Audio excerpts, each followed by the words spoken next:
You know what's bigger than one review? How about two? How about that? You get two for the price of one tonight. NXT Takeover came in tonight undefeated at 29-0. 29 straight quality NXT Takeover shows. You can always rely on NXT to deliver the goods on the big stage. It's one of the events that I always look forward to. Unfortunately, in the pandemic era, it doesn't quite have the same feel as it once did, but even still, Takeover is always a reliable show. Did they keep that streak alive with number 30 tonight? And AEW delayed to tonight due to the NBA playoffs. It's been a long time since we've had pro wrestling on a Turner channel on a Saturday night. We had Cody defending his TNT championship against Brodie Lee, Mr. Brodie Lee. Is tonight the night that Cody's run comes to an end? The finals of the Women's Tag Team Cup Tournament. Was it all just one big vanity experiment for Brandy Rose, or did Ivelisse and Diamante take home the cup? We got all that. It's going to be a big party tonight. We got all that. Your super chats, your phone calls later. It's a special Saturday night edition of the Solomonster Sounds Off. Let's do this.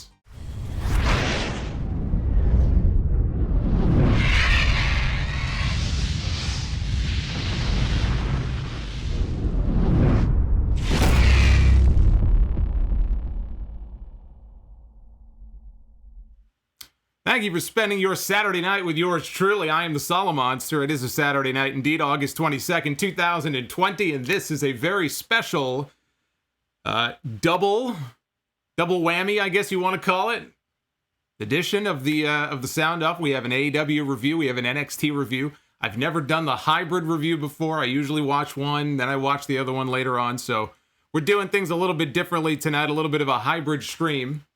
This is Boombox Brock. Look at Boombox Brock. He's covering my face. I should fix that.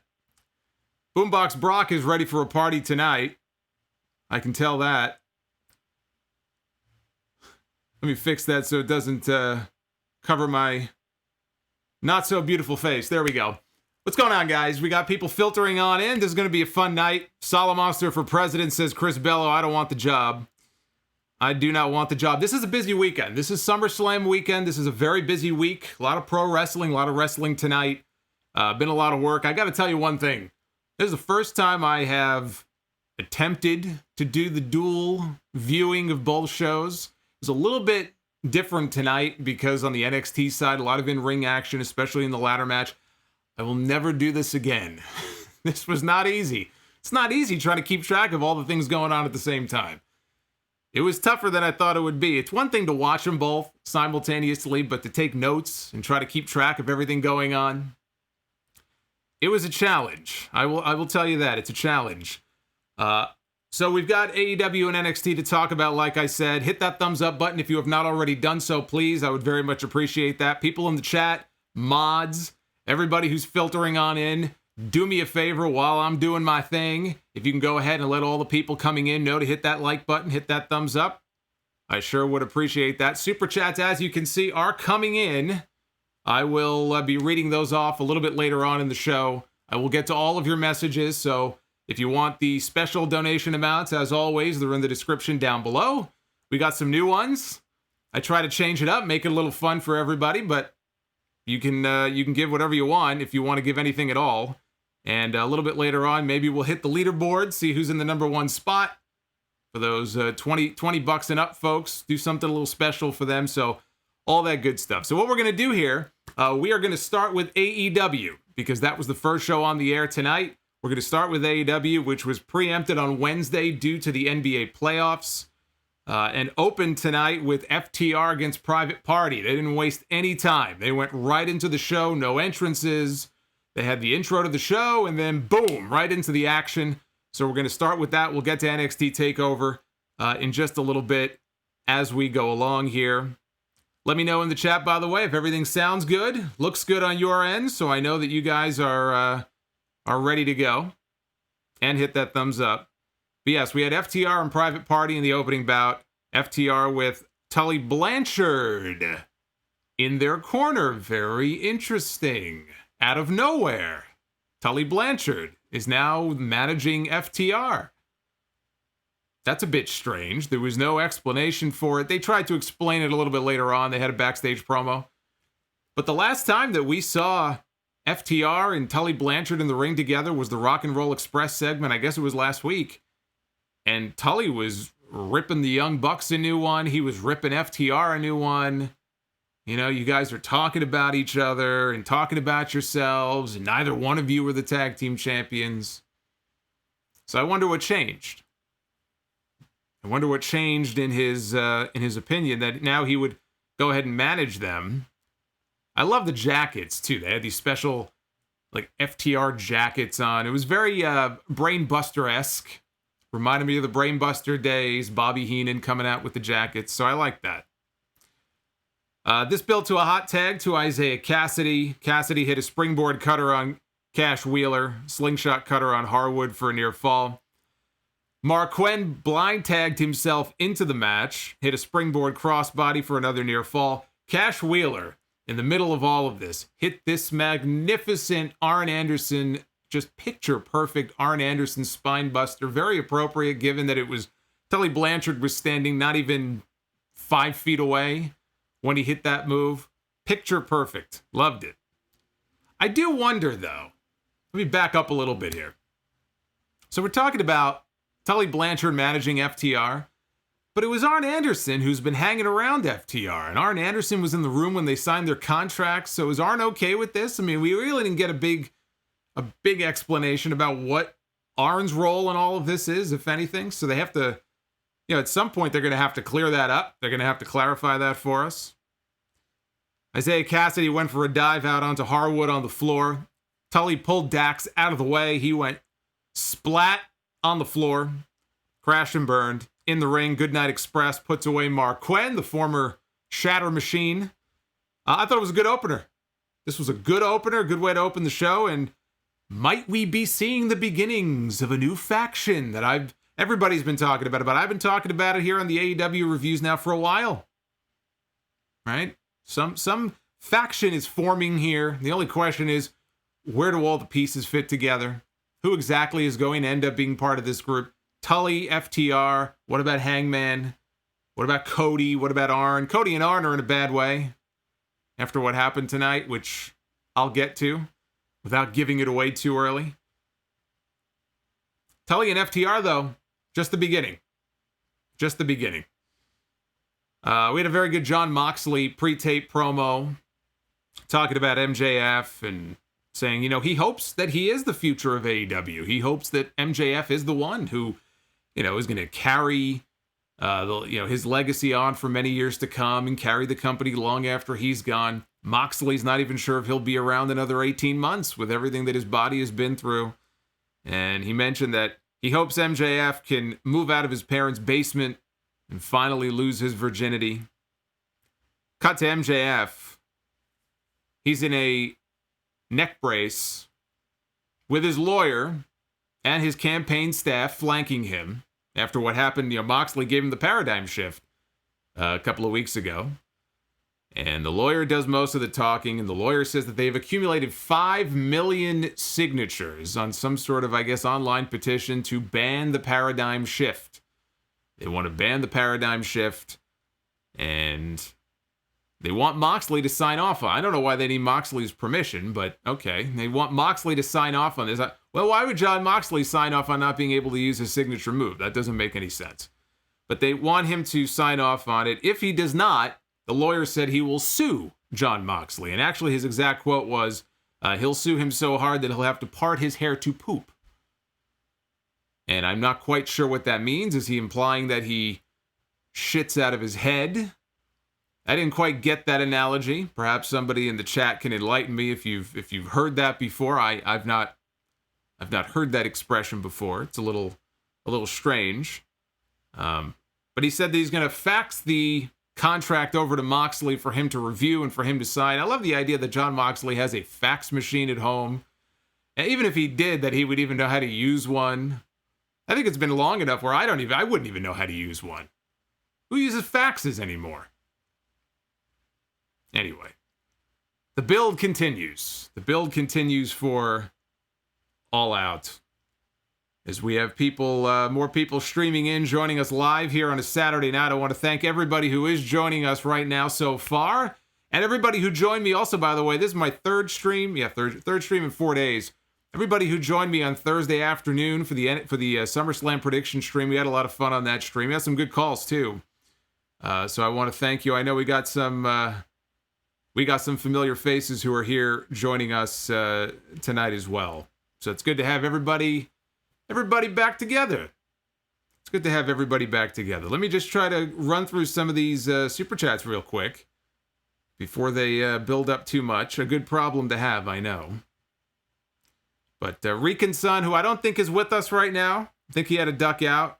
But Rican Son did drop $5 earlier, so thank you to him. Lord Frieza, today's his brother's birthday, but he's always going to support his favorite stream and podcaster. See, he said basically the hell with his brother. He's not going to spend time with his brother. He's going to spend time with me and all of you because he's Lord Frieza. And Rob Bass, thank you for the 5. Can the TNT title benefit from not having weekly defenses?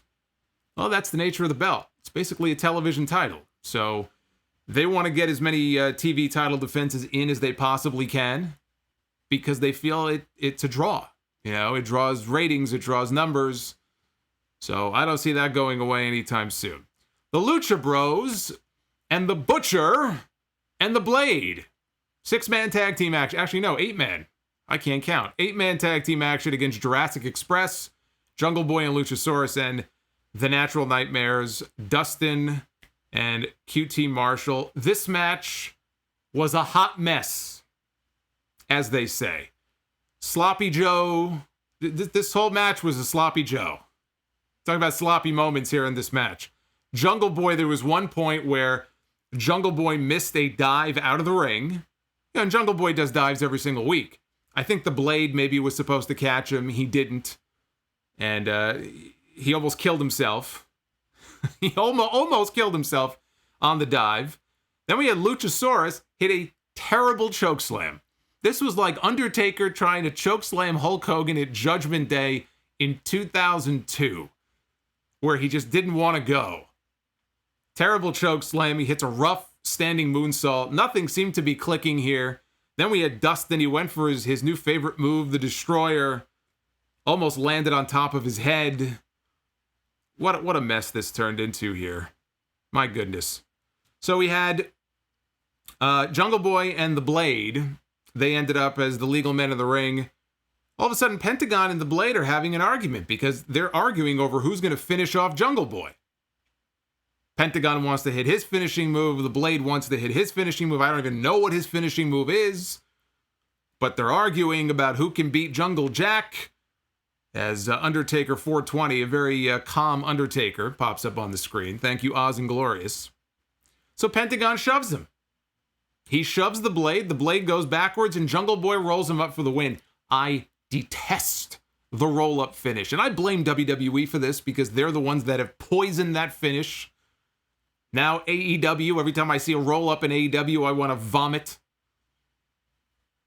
Hate the roll-up finish. It's such a cheap, just cop-out finish. I mean, it worked in this case, I guess, because they were having a disagreement. But I just see it so many times, every single week.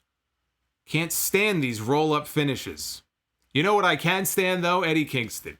Eddie Kingston comes out, and Eddie Kingston does what Eddie Kingston always does. He cuts a very good promo. Because the Butcher and the Blade and the Lucha Bros, they're, arguing amongst each other. They're not getting along. And Eddie Kingston is trying to talk some sense into them and say, what's going on with you guys? Both of you guys should be tag team champions. And look at you, you're at each other's throats. And he tries to convince them to put their differences aside. Stick with me, he says. And they all hug, they embrace in the middle of the ring. And as soon as I saw this, and they get the great shot of Eddie Kingston as everybody is hugging, Eddie Kingston is smiling. He's got that devilish smirk. He's looking into the camera. And it reminded me exactly of the Bret Hart reunion with Owen Hart and the British Bulldog back in 1997. When Bret reunited with his family, they were having their own differences. He said, let's put our differences aside and come together. Let's unite as one. And the Hart Foundation was born. That's what this reminded me of. And it reminded me of it also because it wasn't so much Bret, wanting to reunite with his family. He had an ulterior motive. He wanted backup. He wanted people to help watch his back.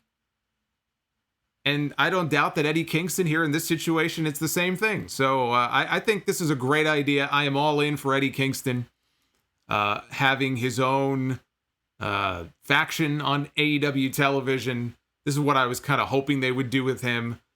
And I am all in on this idea. And I got 2 more members. I got 2 more suggestions for members that I'm going to get to a little bit later on. We had a Britt Baker vignette. She was in the gym in her wheelchair with Reba. And off to the side was Penelope Ford and Kip Sabian, who were making out. They were swapping spit. This disgusted her. Britt Baker said, do you realize that the number 1 cavity-causing bacteria is exchanged through the exchange of saliva, which is what you guys have been doing all day? I mean, look, if I was together with Penelope Ford, I wouldn't want to be doing anything else either. I mean, let's just be honest here. I can't say that I blame the guy. So Britt tries to convince them that they should team up with her and Reba in a handicap match against Big Swole. And at first they don't give an answer, so she sweetens the pot. She says, I'll tell you what. Not only will I give you free dental care for a year, she says to Penelope Ford, I'll give you a year of free makeup, courtesy of Reba. And that was enough to get her to accept, and so now there's going to be a handicap match. And at first I was wondering if that meant that Britt Baker was not exactly fully healed from her knee injury. We're getting very close to All Out. It's only a couple of weeks away. And I thought, well, maybe they're going to, turn it into a handicap match instead. That sucks because, Penelope Ford and Kip Sabian have had nothing to do with Big Swole. But apparently they're doing the match on TV this Thursday. So they're not doing it at All Out. They're going to do the handicap match on TV. And I'm sure after that it'll build to the singles match at All Out. Shane Adam Hughes dropped the big one, although I don't know is that Australian currency? $60? What does that work out to be American? I really enjoyed, he said, the Dakota Kai promo package, but I think the Japanese promo was what won it for me. Well, thank you for the support, Shane. And Jacob Donnelly with the 10 spot. I watched AEW first and only got to see the main event of NXT, and I'm catching up now. Tonight was a really fun night of wrestling, and that really is the key, right? That really is the key. I'll give my overall thoughts of the show at the end here, but on the whole, we got a hell of a night of wrestling, which is something, unfortunately, I can't say all the other nights of the week. I was not angered when this night was over. It's kind of nice, not to be angry. There were some things that bothered me, but it's kind of nice not to be angry. We had Tony Schiavone in the ring with Orange Cassidy. All of a sudden, the COVID god himself, Chris Jericho, comes walking out. Old Covey. And he says that, I've only been pinned on television 3 times since October 2nd, I think he said. Whatever the first Dynamite was last year. I think it may have been October 2nd. Said, I've only been pinned 3 times. And Orange Cassidy, you're one of the guys who pinned me. He goes, I got a lot of respect for you. I'm proud of you. It shows that you're learning from me. And since they now each have a win over each other, Jericho's beaten him once, Orange Cassidy has beaten him once. He goes, it's only appropriate that we have the rubber match. And Chris Jericho has a great idea. He said instead of doing a regular wrestling match, he proposed his newest creation, right? His last creation, I guess, was the Stadium Stampede. He takes credit for that. His newest creation is what he calls a Mimosa Mayhem match. And he threw it to a video package, which is a very carefully prepared commercial, courtesy of AEW. So this was already in the can. And anyway, this is the challenge for All Out. 80 gallons of 100% pure orange juice, I guess freshly squeezed, mixed with 500 cases of a little bit of the bubbly. 500 cases of some of the bubbly. The only way to win is by pinfall submission or by being tossed into a tank of straight mimosa. And so Orange Cassidy accepts with a very weak thumbs up, gives his approval. And Jericho invites the rest of the Inner Circle to come out, and all of a sudden, Best Friends and Orange Cassidy in the ring are surrounded by all the members of the Inner Circle. They attack, they lay them all out, they grab Orange Cassidy, they hang him upside down, and they start pouring bubbly down his, up his nose, I guess. They basically waterboarded him. They waterboarded Orange Cassidy on TV. Kind of. Not exactly, but that's kind of what they did. And then they stuffed the cork from one of the bottles in his mouth to end the segment. So now we're going to get the third and final match. I guess they couldn't get Mike Tyson. No Jericho and Tyson, so it's going to be Jericho, Orange Cassidy, the third, and I assume final match. I hope. We don't need to see more than this. And it's going to be a mimosa match. I'll say this. Silly as that sounds, or ridiculous as that sounds, Jericho has a knack for making stuff like this work. And his comedy and everything. And I enjoyed the Stadium Stampede. And there was a lot of comedy in the Stadium Stampede. So I don't quite know what to make of this. It's one of these things where I have to wait and see it for myself. I'm kind of on the fence about it. But more often than not, when it comes to Jericho, the comedy is entertaining. And I think it's safe to say that Jericho is going to take a mimosa bath at All Out. So if that's the way they're going to play it, then that's fine. I didn't think much of the segment itself. Speaking of things I didn't think much about, we had the Young Bucks, Kenny Omega, against 3, 4, and 5 of the Dark Order. I think it was 3, 4, and 5. So that makes 12. 3, 4, 5, yeah. Math is not my thing. So we had the Elite on the offense early on in the match. Northern Light suplexes by Matt. Is built to Kenny Omega getting cut off. They were working him over through the commercial break. All of a sudden, Nick Jackson gets the hot tag, but I think he got the hot tag, and I think he got it in the middle of the commercial break, if I'm not mistaken.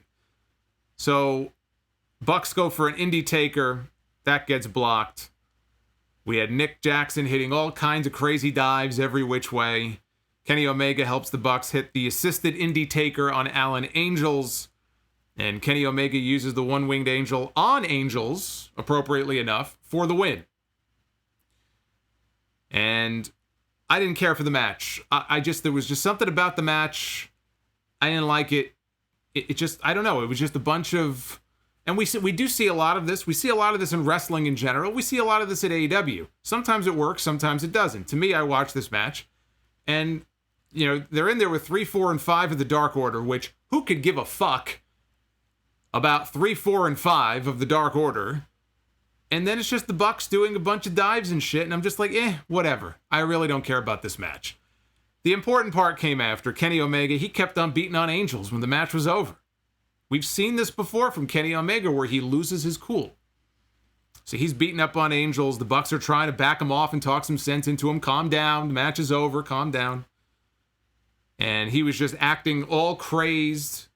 And so I see this, and, well, let me talk about this next segment first, because then that leads perfectly into Alex Marvez in the back with Tully Blanchard and FTR. So he's in the back with them, and next week there's going to be a tag team gauntlet match on Thursday on Dynamite. Dynamite is delayed again this week. We'll have NXT on Wednesday. I'll be here live again. And then live again on Thursday night. So we're going to get 2 more streams, and then Payback next Sunday. There's a lot of streaming going on here in the month of August. Gauntlet tag team match. The winners are going to meet Kenny Omega and Hangman Page for the AEW tag team titles at All Out on September 5th. Next week, it's going to be the Natural Nightmares, Dustin and QT, against the Young Bucks. The winners of that match meet Best Friends. The winners of that match then meet FTR. So we could potentially, which I think would be ridiculous, but we could potentially be getting the first ever Young Bucks FTR match as basically the finals of a gauntlet unannounced on a random episode of Dynamite. I think they would be insane to do that. To waste the first meeting between the Young Bucks and FTR on a random Dynamite, I hope they're not stupid enough to do that. But whoever wins there is going to challenge Hangman and Omega. So all of a sudden Hangman walks in and he looks like he's 3 sheets to the wind. He's been drinking. You know, he's been hitting the sauce. And he wants to know, guys, what the hell happened last week? You know, with the stuff with the Rock and Roll Express where they faked a knee injury and they attacked Ricky and Robert and they beat them up. And they gave Ricky Morton that spike pile driver. And by the way, somebody got Ricky Morton's address. I don't know if you saw his tweets. And had pizzas delivered to his house. And he went on Twitter and he said, whoever has had 4 pizzas delivered to my house, please stop. So then he posted a follow-up tweet and said, whoever sent them, they didn't even pay for them. So not only did somebody send 4 pizzas to the guy's house, they didn't even pay for them in advance. He said, at least if you're going to do it, at least pay for the damn pizza. So poor Ricky Morton, he gets dropped on his head, and now he's got people sending pizzas to his house. I could just picture that scene from Breaking Bad, where Ricky Morton just gets really angry. He takes the pizza pie and he flings it onto the roof of his house, just like Walter White. That's gonna be Ricky Morton. I can picture it now. But he wants answers. He wants answers about why they did what they did. And Harwood says, look, you know, I had to fake a knee injury because after 7 years of the Young Bucks, has it been 7 years of the Young Bucks talking trash about us and making comments? He had to know who he could trust. And he said, when I had hurt my knee previously, the only people who assisted me to the back and were concerned about me were this guy, Cash Wheeler, and you. You proved yourself. You proved that you cared. You proved that you can be trusted. And he tried to convince Hangman Page. He goes, you know, it would really be best if the Young Bucks did not win this gauntlet next week, because if they do, you're going to stay in their shadow. So he's trying to turn him against his own friends. And I guess the tease is that, you know, Adam Page could potentially turn on the Young Bucks on TV next week. He could do something to cost them their match because FTR continues to stir the pot. Tully ends the segment because they all say, listen, let's just toast. Let's have a toast. Raise your beer. And Tully goes, fear the revelation. So maybe that's what FTR now is supposed to stand for. Fear the revelation. FTR. I think FTR, seeing what happened with Kenny Omega at the end of his match, he was acting very heelish. And seeing what's going on here, where FTR is stringing Hangman along, he thinks they're his friends, they're really not his friends. It's looking more and more like it's going to be Kenny Omega going heel.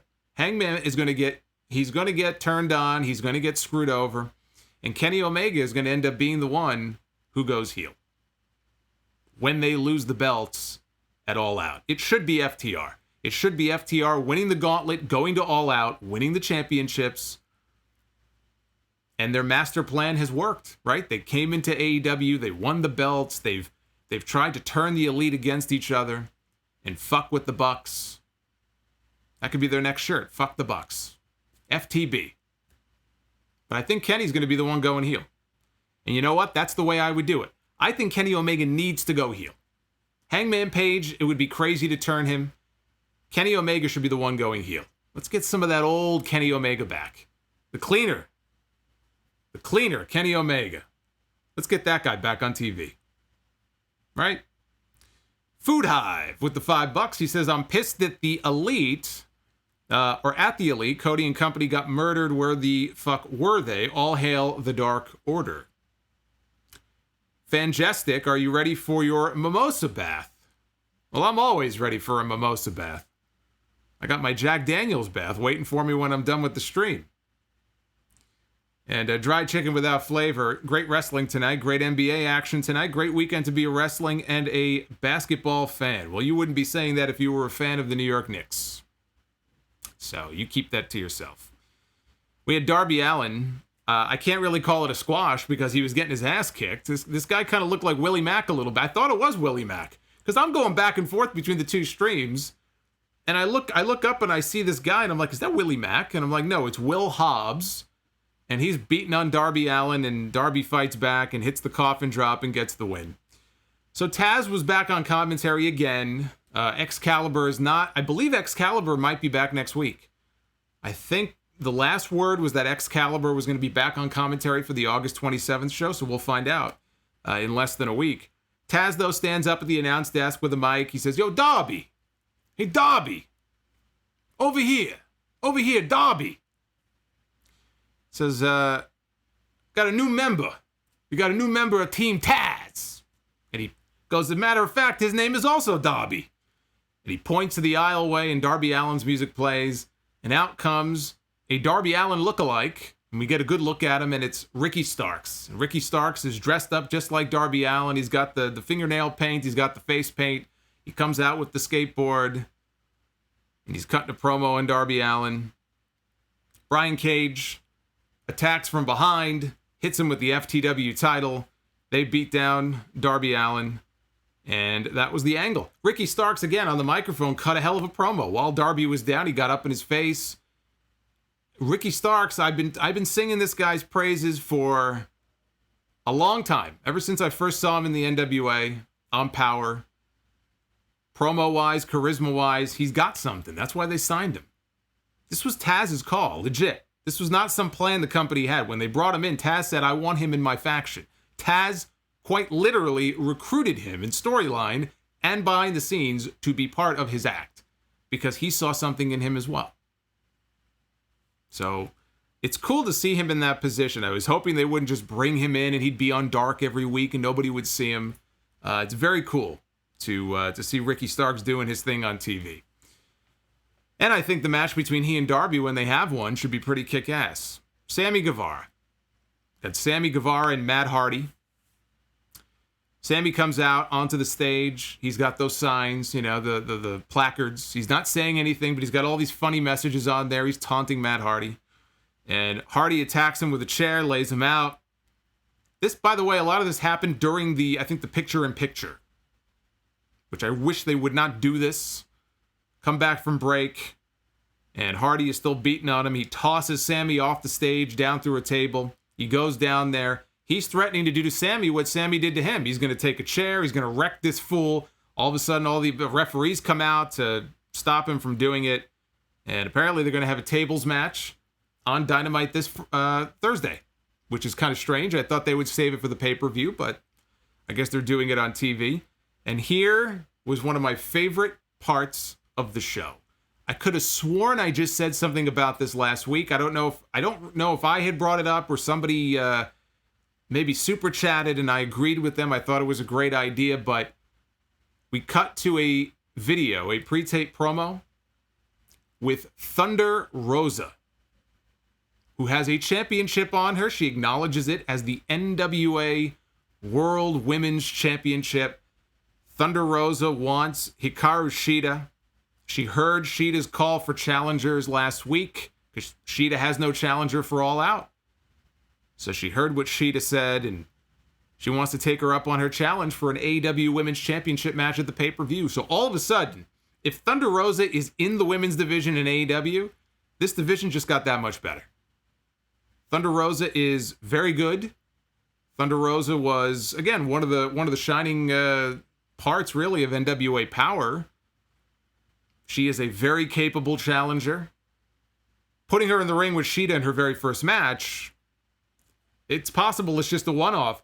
I don't know if it's a sign of some kind of working relationship with the NWA or not. I really don't see what AEW gets out of it. If there are people who want to leave the NWA, they could just come to AEW. That's what Ricky Starks did. There's other people who apparently would like to leave. But if Thunder Rosa is committed or she's tied up under contract to the NWA, and there can be a working relationship where they can use some of these talents, because the NWA is not doing any shows right now. Everybody is just sort of stuck in purgatory. Then I love it. This is great. Why should Thunder Rosa sit at home and let that title collect dust? She's a talent. Put her on TV. Use her. This division can use it. I'm going to get to this women's tag team match right now. Holy shit. We can use more people like Thunder Rosa, believe me. So I thought that was great. And all of a sudden, we got this great match set up for the pay-per-view in a couple of weeks. That should be great. Thunder Rosa and Hikaru Shida, sign me up for that. I love it. Hikaru Shida and Thunder Rosa on pay-per-view. That's my kind of women's championship match right there. Spanish Goddess. I know you were hyped after seeing Thunder Rosa. They're perfect. There you go. Darlene Bimbai. I hope Darlene was listening the other night, by the way, on Wednesday. I apologize because I missed shouting you out last week. I gave you a shout out on Wednesday. It says, official AEW NWA partnership on the horizon. It's possible. It's possible.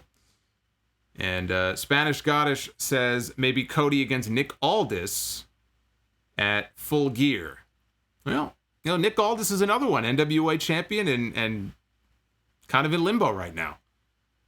You know, kind of a shame that they don't really have much for him to do. So if they could figure out a way to get him and use him, hey, that would be fantastic. That would be great. What was not great was the Women's Tag Team Cup final. And I've been watching the tournament. I've been following the tournament. I've been reviewing the tournament on YouTube. You guys know that. I've talked about it. I don't know how many other people, YouTubers or whatever, have been covering it. And it's had its moments. Ivelisse and Diamante, I was hoping they would go to the finals. I was hoping they would win. I was very worried. I was starting to think that maybe this tournament was just a vehicle to get Brandy Rhodes a win. It was going to play into a Brandy Rhodes heel turn or something. I mean, who cares? Right? Give me Ivelisse. Give me Diamante. Give me Tay Conti. Right? We got to see some new faces here in this tournament. Well, we had the finals here. Brandy Rhodes and Allie against Ivelisse and Diamante. This was not good. This was not good. This was not a good match. Allie was in control. She was setting up Diamante early on the top rope. Diamante fought out, hit a tornado suplex, crawled over to a corner, made the tag to Ivelisse. Brandy got the tag, and Ivelisse was kicking her ass. Anyway, we fast forward a little bit here. QT Marshall got up on the apron. QT was out there. He's got a thing going with Allie. He's part of the Nightmare family, right? Dustin was out there. So QT gets up on the apron. Ivelisse gives him a back elbow, knocks him off. In here, Brandy had tried for a pedigree. And I think it was Ivelisse back dropped her over the top. And I think Brandy landed on top of Dustin, actually. So Allie is left all by her lonesome. Diamante hits a cutter, and gets the pin. Ivelisse and Diamante win the very first ever Women's Tag Team Cup tournament. But the match just wasn't very good. It just wasn't. I could see, this is a match that belonged on YouTube. This was the one and only match in this tournament that actually made it onto TV, and it should have been on YouTube. But it was the correct outcome. It was the correct outcome. I was so worried that Brandy was going to win this thing. Brandy and Allie, the right team won. They went with the right outcome. They had a presentation on stage. Medusa was out there. They were going to give them medals, and they gave them flowers. And they threw down the flowers, and they celebrated with Puerto Rican flags. They each had their own Puerto Rican flag. They held it open, and I saw this, and I thought, get Eddie Kingston back out here. Eddie Kingston is forming his own faction. Eddie Kingston should have a little bit of female influence. You know what? Ivelisse and Diamante. Perfect. I mean, after all, he's recruiting tag teams. Now, Ivelisse and Diamante are singles wrestlers. They're not, I don't know that they're going to be a permanent tag team. I mean, there's no women's tag team titles in AEW, nor do they need them. But even still, I would like to see Eddie Kingston kind of bring them into the fold. I think that would be great. So like I said, and there was somebody in the chat who said he didn't think the tag team match was that bad. Look, am I being too harsh on it? Maybe. Again, I was going back and forth watching a million things here. Maybe you saw something I didn't see. I've seen better matches in this tournament. I didn't think this was any good. And that was not entirely on Brandy and Allie, and it was not entirely on Ivelisse and Diamante. I just thought, as the finals of the tournament, this is the final match. You have a certain expectation when you get to the end of the tournament that you're going to have this big blowout match, and we didn't get it. We just didn't get that here. Cody and Brodie Lee. for the TNT Championship. This was the big main event on this show. This was shocking, to say the least. I did not see this coming. The ending of this show was wild. This was a wild ending to this episode of Dynamite. It started out like any other Cody defense. He comes out, they do the introductions, he's got that smug look on his face, and he immediately goes after Brodie Lee. And Brodie Lee, I mean, basically just kind of swatted him away almost like a fly. He was no match for him. He sent Cody out of the ring, and he gave him a giant boot. He knocked Cody over the barricade outside the ring. So he brings Cody back inside, and he is just destroying this guy. He is beating the piss out of Cody. Cody is not putting up any defense whatsoever. He's just getting his ass kicked. Released German suplex by Brodie Lee. Super kick. Cody is almost out on his feet. And Arn Anderson is yelling stuff, trying to give him a pep talk from the outside. It's not working. 2 power bombs from Bruce Lee. And the discus lariat. The discus lariat. He turns Cody inside out, pins him 1, 2, 3. That's it. 3 minutes. Done.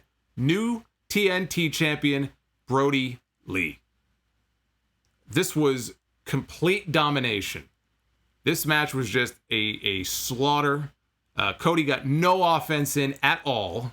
There was no offense for Cody. You know what this was? This was, in a way, I'm not comparing star power here, but in a way, this was their John Cena versus Brock Lesnar from SummerSlam 2014. Championship main event that you just did not expect to be so one-sided. The guy got his ass kicked and he got pinned. And the big guy, the monster, went over in the end. That's what this match was. So I was shocked. I was shocked by this. The Dark Order comes out to celebrate with Brodie Lee. Rob Bass in the chat says, you'll never see it coming. Yeah, AEW beat them to it. We had our you'll never see it coming moment here in this main event. Dark Order comes out, celebrates with Brodie Lee. Tony Schiavone gets in the ring to interview him. And the medics are out there. They're putting the neck brace on Cody. They're putting him on the backboard. They're doing the full stretcher job with Cody out here in the ring here. They put an oxygen mask on him. I mean, they were going like way over the top with this. And they treated it like a major injury angle. And the announcers, their voices got very low. You know, Jim Ross, I thought was great. When the match ended, Jim Ross was kind of going nuts. Then they all got the somber voices when they realized how hurt Cody was. I thought Jim Ross, this type of angle is, I think, what really fuels Jim Ross on commentary, where those moments are still there, right? Obviously, he's not the Jim Ross that we remember from 1990, even from the NWA, early 90s. He's not the Jim Ross from the Attitude Era. But he's still the greatest announcer of all time. And he has moments, and angles like this are where he shines best. So I thought this was treated great. Cody gave the thumbs up, like he's okay. And the Dark Order then grabbed Arn Anderson, and they beat him up. Brodie kicked him in the gut. They're beating up on Arn Anderson. They grab the stretcher. They wheel Cody back out. They dump him. Cody goes flying off the stretcher. He falls on the floor. And Brandy comes out to check on her husband. And there's Anna Jay. They have not done a very good job of reminding people that Anna Jay is a member of the Dark Order. This was her big moment. There was Anna Jay. She put a sleeper hold on Brandy, and she choked out Brandy Rhodes. She put Brandy Rhodes to sleep. Anna fucking Jay puts Brandy Rhodes to sleep. The Rhodes couple is now unconscious on the floor. They're knocked out. And Lee laid down the old TNT title, the unfinished belt that he promised Cody, I'm going to give you the old belt because I'm taking yours. And that's what he did. He put the old belt down, and now he is in possession of the new TNT championship. He is the champion. This was the coming out moment for him in AEW ever since he made his debut. He had the match with Jon Moxley. He did not win. And ever since then, his star value, whatever star power he had, has fallen steadily since then. You guys know I'm not the biggest fan of the Dark Order. I'm still not the biggest fan of the Dark Order. I could give two shits about 3, 4, 5, 6, 7, 8, 9, 10. I don't give a fuck. But they are pushing the Dark Order as a big-time faction. If you are going to push the Dark Order as a big-time faction, This is the kind of angle you needed to shoot. You needed Brodie Lee to win this championship. You needed the Dark Order to look like a bunch of badasses. The Dark Order looked a hell of a lot more intimidating here than Retribution. Put it that way. So I give them kudos. I thought this was a hell of an angle. It was a very heavy angle. I thought this was a great angle to close out this show. And that they handled it perfectly. On the whole, I thought it was a pretty good show. There were parts of it I just was not enamored with. I just really didn't care for the Young Bucks Kenny Omega match. I thought the women's tag team match, the finals were, lacking. But Eddie Kingston coming out and forming his own faction was great. I thought the opener was very good. They advanced the stuff with Matt Hardy and Sammy Guevara. Thunder Rosa coming in. Applause for that. That's going to be great. And the main event angle was excellent. So on the whole, very good show. Very good show. But did you guys agree?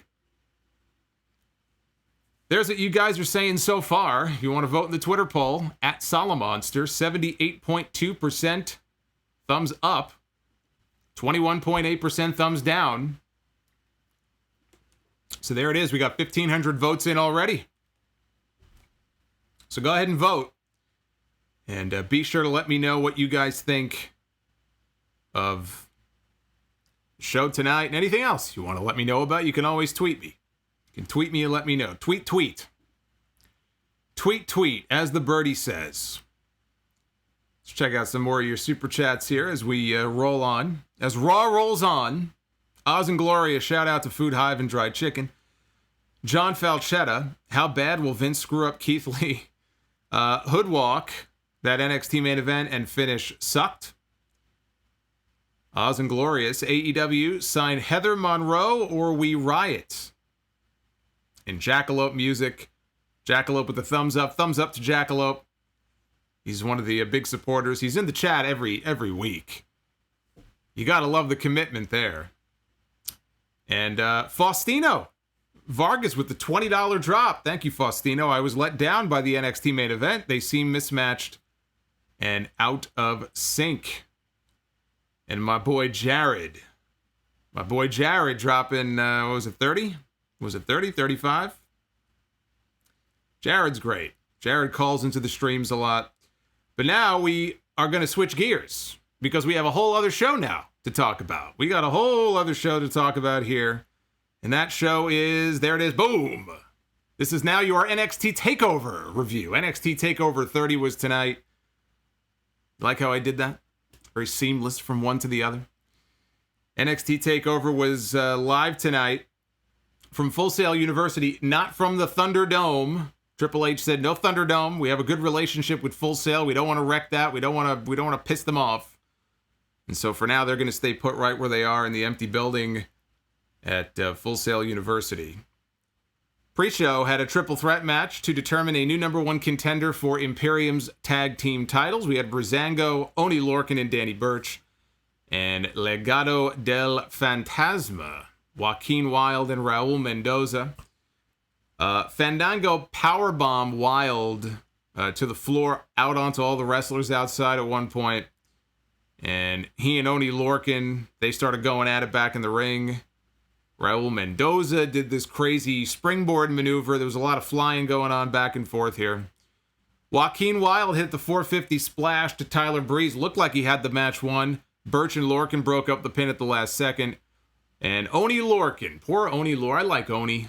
I do. I like Oney Lorcan, but he's always eating the pin, man. He eats the supermodel kick here from Tyler Breeze and takes the losing fall. And Breezango will now go on to challenge Imperium for the tag team titles.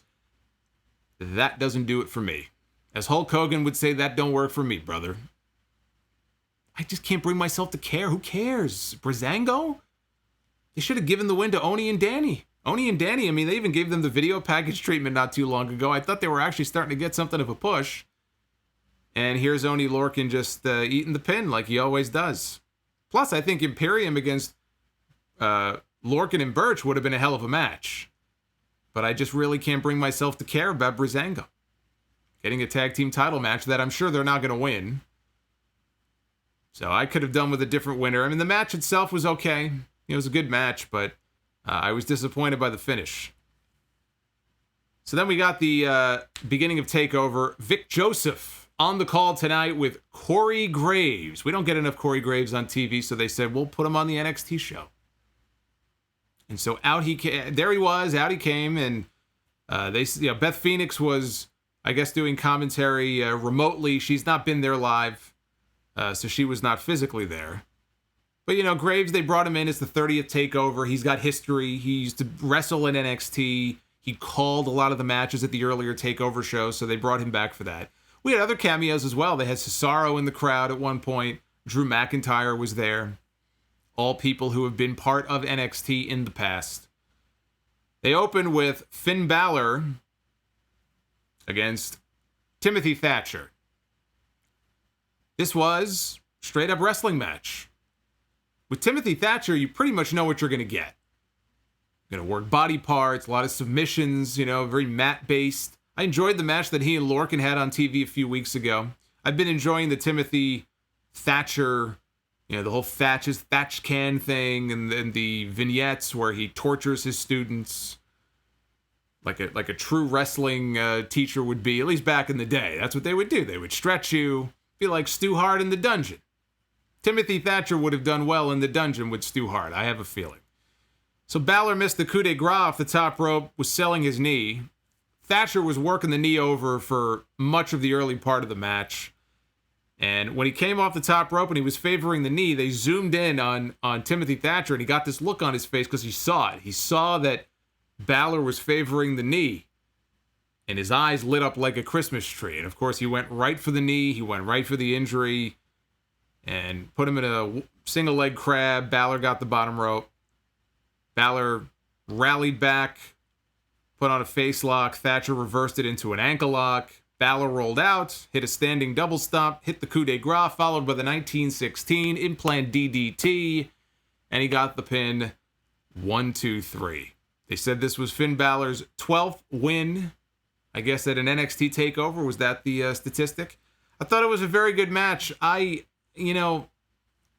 were doing a pretty solid job with Timothy Thatcher, they had Matt Riddle got his send-off.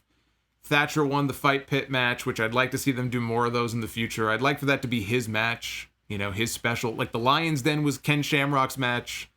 The casket match was the Undertaker's match in WWE, or Buried Alive or whatever.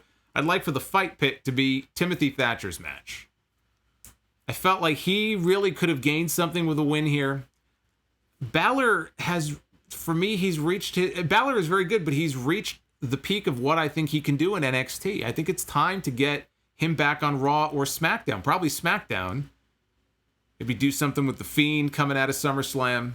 They could use star power on these shows. He's been in NXT now for a year. It was nice to get him back. He feuded with a whole bunch of different people. And I feel like now it's time to move on. And this would have been a good moment for Thatcher to get a big win and have Finn get his send-off. And you could even say, Timothy Thatcher, he's the guy who sent Matt Riddle away, and he's the guy who sent Finn Balor away, and really build him up. So I'm a little suspect of the finish, but I thought the match was very good.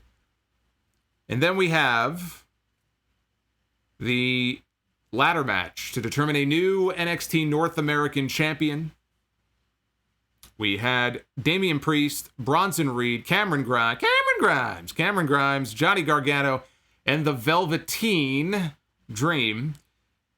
Ladder match to crown a new North American champion. Bronson Reed, got to give a shout out to Bronson Reed out there wearing Bam Bam Bigelow inspired gear. I thought that was awesome. That was badass. That had to have been a tribute, right? That couldn't just be a coincidence. So that was very cool to see.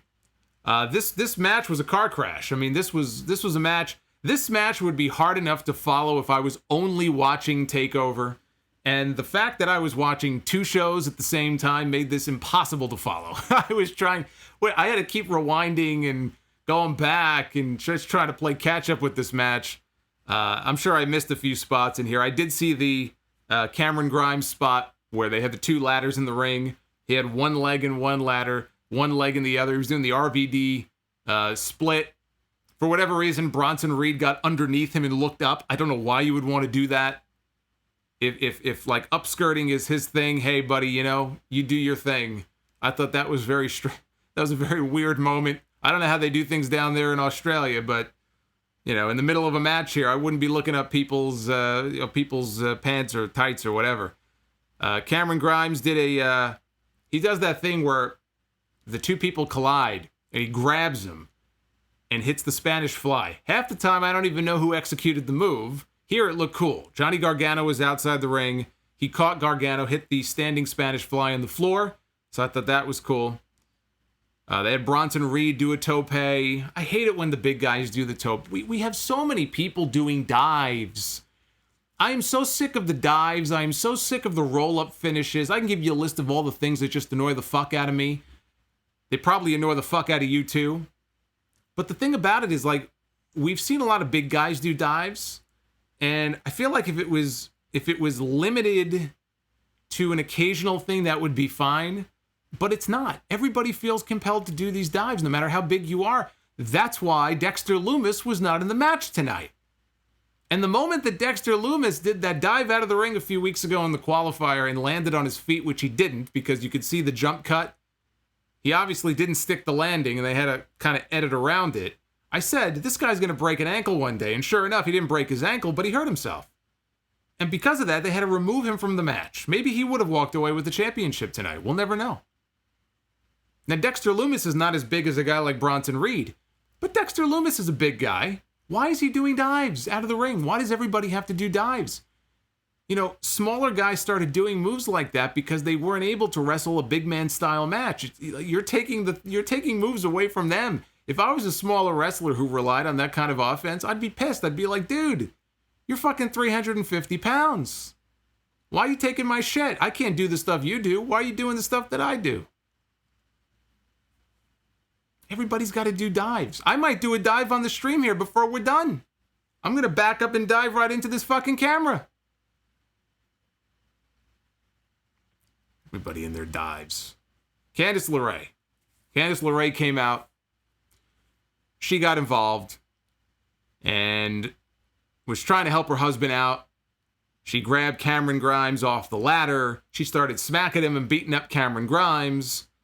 And the cool spot here was actually involving Bronson Reed, because Bronson Reed had climbed the ladder. Johnny Gargano was down on the mat. Bronson was going to splash Gargano, and Candice was trying to stop him, so she was on his back. So she's on his back. He does the dive anyway. They replayed it in slow motion. It looked really cool. It almost looked like on the way down she may have jammed her jaw. She could have gotten hurt on that. I don't think she did, but she could have gotten hurt on that. But it looked great. So that pretty much took out Candice. Now, Cameron Grimes was my pick to win this match. I just thought it was so far out of left field. Everybody was going to pick Damian Priest and, you know, Velveteen Dream. But Cameron Grimes, they clearly like him. They see something in him. He's been getting a lot of TV time. And I thought they might want to shock people by having the smallest guy in the match walk away with the championship. There were a couple of moments in this match where they convinced me. I thought he had the match won. And at the last minute, somebody popped up. They would knock him off the ladder. He had his fingertips on the championship. And Velveteen Dream knocked him off. And Velveteen Dream then got knocked off. Velveteen Dream took a header off that ladder. They had tables set up over the barricade in the fan section. He overshot the first table, but I guess he landed on or through the second table. We really couldn't see it, but that was it for the Velveteen Dream. We didn't see him again after that. But the finish of the match came. Johnny Gargano looked like he had the match won. He had his hands on the North American title. He pulled it down, but Damian Priest was up there. They both had their hands on the championship, and Priest managed to knock off Gargano. He had the title in his hands. Damian Priest wins his first championship in NXT. A well-earned win. This was a hell of a match. Again, I kind of look at it like a car crash, but it's the kind of match that you would have expected. It's like a Money in the Bank match where everybody is just doing big spots, and you just are watching, kind of holding your breath, hoping nobody kills themselves or breaks an arm or a leg, you know, when they fall off. There were some innovative spots in this match. A lot of great work. I thought this was excellent, actually. I thought the ladder match was excellent. Even though I picked Cameron Grimes. I'm sorry. Damian Priest, people like when I do that. Damian Priest is going places. Damian Priest is a star. Damian Priest should be the North American champion. So I actually think the right guy won. I have no issue with Damian Priest being the one to walk away with the win here in this match. So crazy match to follow. Again, until you've tried to watch two shows and take notes at the same time watching a match like this, it's just near impossible. There's just so much going on. You're just worried the whole time that you're going to miss something. It's challenging. Chris Quillman, so much good shit tonight. And shout out to our Lucha Underground darling, Ivelisse. Getting her big moment. Rizzo with the $5. Thank you, Rizzo. I fully admit I am not an AEW fan, but what is the deal with Orange Cassidy? I don't get his gimmick. All he does is put his hands in his pockets. Well, you should watch some of his indie work. He actually can wrestle. But if you don't get Orange Cassidy, then there's nothing I can say that's going to make you get him. You either get him or you don't. So I feel like I have a personal connection to the man. And Khalid, I like Anna Jay's role on tonight's show. Hey, she got a moment in the main event segment on the show. What's not to like? You know, they're finally establishing that this woman is actually with the Dark Order. So I agree. It was a big moment for her on the show tonight. And Brian Passero with the $5. The Florida Freebird. I watched TakeOver, enjoyed the ladder match very much. As did I. I enjoyed that match a lot. And I hope you're enjoying this stream, too. I hope you guys are enjoying the stream. I really do appreciate you choosing me for your coverage tonight. I hope you enjoy everything. I hope you enjoy the visuals and everything, too. I'm always trying to spice it up for you guys, because you guys don't want to just stare at me the whole time. So you can look at some of the graphics and animations. I got other stuff, too, I'm paying for and setting up and doing. So I'm always trying to upgrade things for you guys. So I hope you appreciate that. And by the way, I actually forgot about this, but one of the things, and this is really dumb, but anybody who remembers when Bayley had the Bayley Buddies, you know, when she was in NXT, the wacky, wailing, waving, inflatable tube men, I figured if we get any really big donations tonight, I may have already missed, but if we get any really big donations tonight, we pop up and there he is. There he is right there. I miss these guys. Remember when Bayley cut them on the main roster? It was like, if I was a kid, I'd be scarred for life by watching that. She literally took a knife and started cutting up the balloons and shit. Well, I've now brought them back to life. When we get like a big donation or something here on the stream, I'm going to bust out the wacky, waving, inflatable fucking tube man, because damn it, we need to bring back the tube man. So there he is. Look at him. Blowing all over the place. Look at this guy. Anyway. The things I do. That brings us to Adam Cole. Adam Cole and Pat McAfee. This was the big match, very polarizing match. A lot of divided opinion about this match. Should it be happening? Should it not be happening? What kind of match are they going to have together? McAfee brought 3 of his NFL buddies with him, all with shirts on that said Cole sucks. And Pat McAfee comes out, and he's wearing basic attire. He wasn't out there wearing anything overly flashy or anything like that. But this grudge match, and I have a lot of positive things to say about it, but I do have to mention this. This was a grudge match.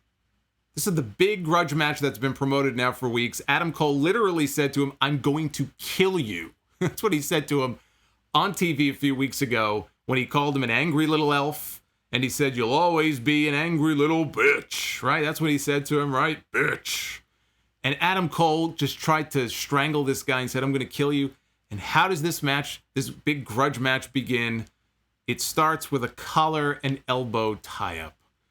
A collar and elbow tie-up that then transitions into a side headlock. Is there no attention to detail paid to these things? Why was Adam Cole even standing there? Why didn't he run, make a beeline for this guy, and stomp his fucking brains in the first chance he got when that bell rung? He stands there, he locks up. I mean, what the fuck, man? Come on. They do this from time to time, where there's like a big grudge match, and that's how it opens up, and I always laugh. I'm like, really? Because if I was in that situation, I could tell you what I would do to Pat McAfee, and it wouldn't be a collar and elbow tie-up. I can tell you that much.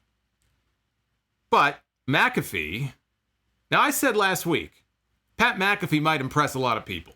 Pat McAfee has been training. He has been trained by Rip Rogers. He had a ring, I think, installed in his home, in his garage or whatever. He's a big fan. He's athletic, right? He played pro sports. So I expected Pat McAfee to come in here and not embarrass himself. Well, Pat McAfee didn't just come in here and not embarrass himself. Pat McAfee looked like somebody who, with proper wrestling training, because I'm sure he trained and learned the basics here, but with proper training, if he really committed to it, he could probably be a hell of a wrestler. I don't know how old he is, if he's in his mid-30s, early 30s. I think early 30s. Far be it from me to say that's too late when I think of a guy like Diamond Dallas Page, who came in and started training at 35 years old, but, he probably missed his calling. I don't know if it's one and done for Pat McAfee. Based on what he showed tonight, he could certainly do more, but he went in there and he wrestled a match. He had knowledge of wrestling moves. There were body slams. There were drop kicks. He did a senton, I think, at one point. Early on in the match, he did take a powder outside the ring. He and his buddies were mocking Cole. Out came Undisputed Era. And there was a big, I guess like a brawl, but they were all kind of huddled outside the ring together. And McAfee that was the senton. He did a huge dive, cannonball, off the top rope, onto the pile. Which is actually, it's a relatively safe spot to do. We saw Gronkowski do that at WrestleMania, right? Vince McMahon had to demonstrate it for him because he was a little afraid to fall off the perch at the PC during that 24/7 skit. But still, it was very impressive to see him, pull that off. And then Adam Cole sold for a while. He sold for the football player. Almost 20 years of experience. Longest reigning NXT champion of all time is selling and selling and selling for Pat McAfee, who's wrestled all of, 0 matches before tonight. But I digress. McAfee, though, hit this picture-perfect backflip off the top rope. So he came off the top. I think Cole was up there, may have shoved him. He landed on his feet. He stuck the landing. And like this guy was fucking Kurt Angle or something. He runs the ropes. Or he runs towards the ropes, leaps up, lands on the top rope. And delivered a superplex to Adam Cole. That was very cool. So McAfee went to punt kick him in the head. He was a punt kicker. And so he went to kick him in the head. Cole moved. McAfee instead kicked the ring steps. Sold that he may have hurt his foot on the kick. Has McAfee, somebody in the chat said McAfee wrestled before. Well, look, even if he did wrestle, how many matches could he have had? One? My point is, he doesn't have a lot of experience in the ring. That's the point I'm trying to make. But if he did wrestle before, then I stand corrected. Anyway. So, again, Cole moves. McAfee kicks the ring steps. Cole now sees a target, and he's going after McAfee's leg. He sees a target of opportunity. He's going to exploit the injury. He goes after the leg, puts him in a figure 4 leg lock. McAfee gets the rope break, gives Cole a low blow. You knew it was coming, right? He was healing it up before we got to tonight. It was only a matter of time before he used the heel move, and there it was. Hit the low blow. Referee didn't see it. And then he did punt Cole in the head. And he went for the pin. Very close near fall.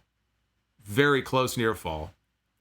McAfee went up to the top rope. He did a dive off the top. And Cole caught him with a super kick on the way down. He was teasing the last shot. Pulled down the knee pad. He was going to hit the knee strike. And then he looked up at the rope and he said, you know what? On second thought. And he climbs up top and he sets up for the Panama Sunrise. And he hits the Destroyer. He hits the Panama Sunrise. Perfectly executed. McAfee went along with it. It hit perfectly. And he hit the Panama Sunrise. And he got the pin. This turned out to be a very good match. And Pat McAfee looked like he belonged in the ring. So Pat McAfee turned a lot of heads tonight. He impressed a lot of people. And if you're going to do a celebrity angle, if you're going to bring in a celebrity, you're going to bring in a sports athlete, you don't want them to embarrass themselves, and you don't want them to embarrass the wrestlers. The worst thing that could have happened was to have Pat McAfee come out there and have 2 left feet and not know what he's doing, and have Adam Cole have to sell for him. At least he looked capable in the ring. I still don't like the fact that Cole, of all people, who was your champion for so long, had to sell for an extended period of time for a non-wrestler. But imagine if McAfee went in there and sucked and stunk out the joint, and Adam Cole has to go in there and sell for him. Imagine how awful that would be. So Pat McAfee held up his end of the deal. I don't know if it's one and done. I think McAfee could actually have a future as a manager, as like a heel manager who can take bumps, because clearly he's got the athleticism, so he can take bumps. But his real skill is getting people to hate his guts and getting under people's skin and being annoying and being on the microphone. You know, the guy's in media. The guy has his own show. He knows how to speak. He knows how to communicate. So I'm not opposed to him maybe, you know, being in a role like that. I just don't think he's not in a position where he's going to give up everything he's doing to commit to wrestling full time. So no, I don't see Pat McAfee being brought in on a more frequent basis or anything outside of him doing the pre-show panels and whatever he was doing before. But he missed his calling. I think Pat McAfee missed his calling. He could have been a heel manager. Even more than he could have been a wrestler, but heel manager, I'm telling you. That's where he really would have shined. The bigger question is, you know, forgetting Pat McAfee for a second. The bigger question is, what's next for Adam Cole? Because Adam Cole lost the championship to Keith Lee last month. He feuded with an NFL player. I'm sorry, an ex-NFL player for a month. He won, which he absolutely should have. Thank God they had the correct outcome. But there was no follow-up with Undisputed Era or anything like that. No sign of any animosity, because it was Cole, really, who distracted Fish and O'Reilly, which led to them losing their tag team title match with Imperium a couple of weeks ago. Now, maybe they'll follow up on that on Wednesday night. You know, maybe we'll get some kind of follow-up, and maybe they will turn on Adam Cole. But I watch this, and Cole wins, and there really is no other place for him to go except Raw or SmackDown.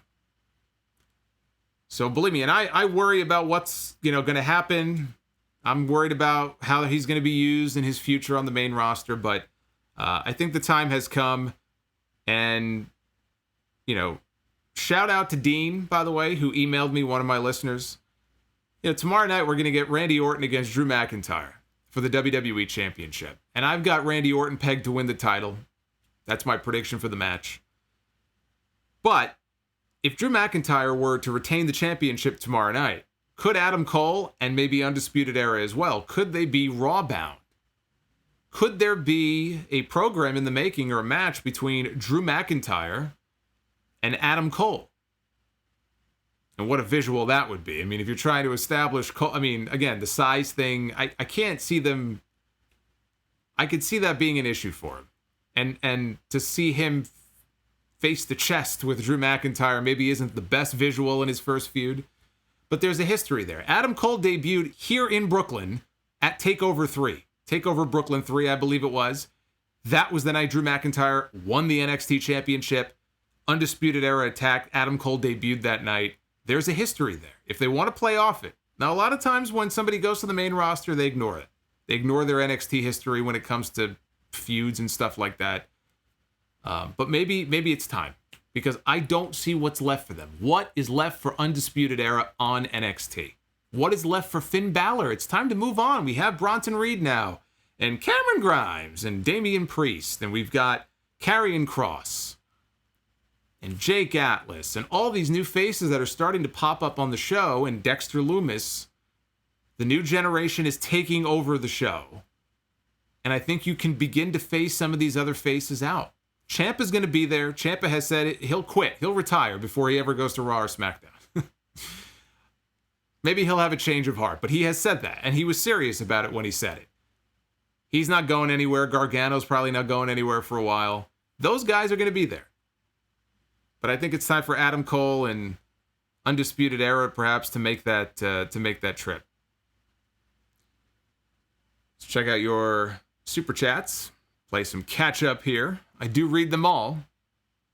Alex Garcia with the $5. No message, just a donation. Thank you. Thank you, Alex. Amari Johnson with the $5. You think WWE should drop the women's qualifier from the Raw and SmackDown title since there is no male version of either title, unlike the AEW and NXT, but I'm not sure what you mean by that. I mean, if you're talking semantics, like the WWE title is not called a men's title, I mean, you're just being stupid now. Now you're just being foolish. Hopefully that's not what you're getting at.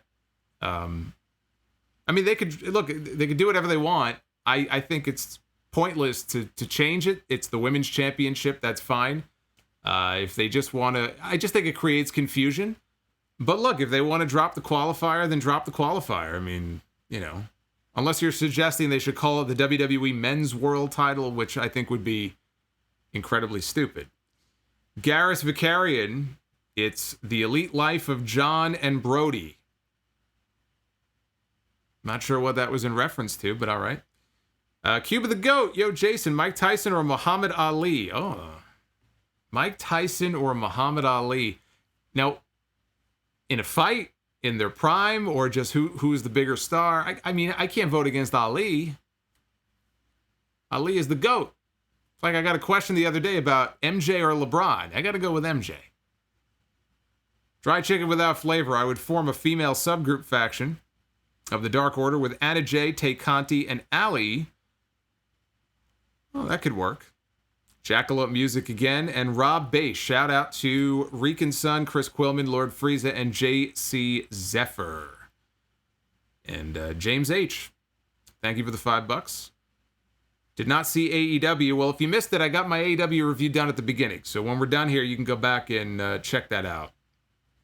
It's all going to be there. When we're done here, everything that you hear and see tonight is going to be archived here on YouTube. And again, if you haven't already done so, hit that like button. It really does help the stream in the recommended column on the right-hand side. When you do that, it takes 2 seconds. Hit that thumb. Hit that thumb. Cost you nothing to hit that thumb. So now we move on to the NXT Women's Championship, if we are allowed to call it that. We're allowed to call it the NXT Women's Championship. Io Shirai defending against Dakota Kai. I thought these ladies brought it tonight. I thought they had an excellent match. I really enjoyed this match. Early on, Dakota was working over Io's arm. Later on, Dakota accidentally took the referee out. She hit the Yakuza kick. Hit the ref by accident, so down goes the ref. And Io took advantage of the situation. She was beating up Dakota Kai. She hit a German suplex. Hit the moonsault, but there's no referee. Of course. Of course there's no referee. So out comes Raquel Gonzalez. She comes out to the ring and takes out Io Shirai. And she grabs Dakota Kai. She drapes her over Io. She's waking up the referee. And Vic Joseph. Vic Joseph on commentary says, "We're going to have a new champion." Really? Is that right, Vic? And as soon as he uttered those words, how many times do we hear this in WWE? We're going to have a new champion. Did we have a new champion? Of course we didn't have a new champion. I knew at that exact moment that we weren't going to have a new champion because they do this every single time. They telegraph it. Why do they do that? Why do they do that? Again, one of the little things that annoys me. See, the problem is it's fine to have little things that annoy you, but when you have like 20 little things that annoy you, it turns into a big thing. It's such a simple thing. Don't have your announcers telegraph it. I could have bought into that as a near fall. The moment that Vic Joseph said that, I didn't believe it. And I knew exactly what was going to happen, which is that Io Shirai was going to kick out. It's little things like that that can take you out of the match. And again, they do it all the time. They have their formula for doing things, and it just bugs the crap out of me. So, of course, she kicked out. Thanks, Vic. Appreciate it. Thanks a lot, Vic. So, Io hit a moonsault out onto the floor. This was scary. This was scary because she hit a moonsault out onto the floor. She took out Dakota, and she took out Raquel. She landed right on top of Raquel's head.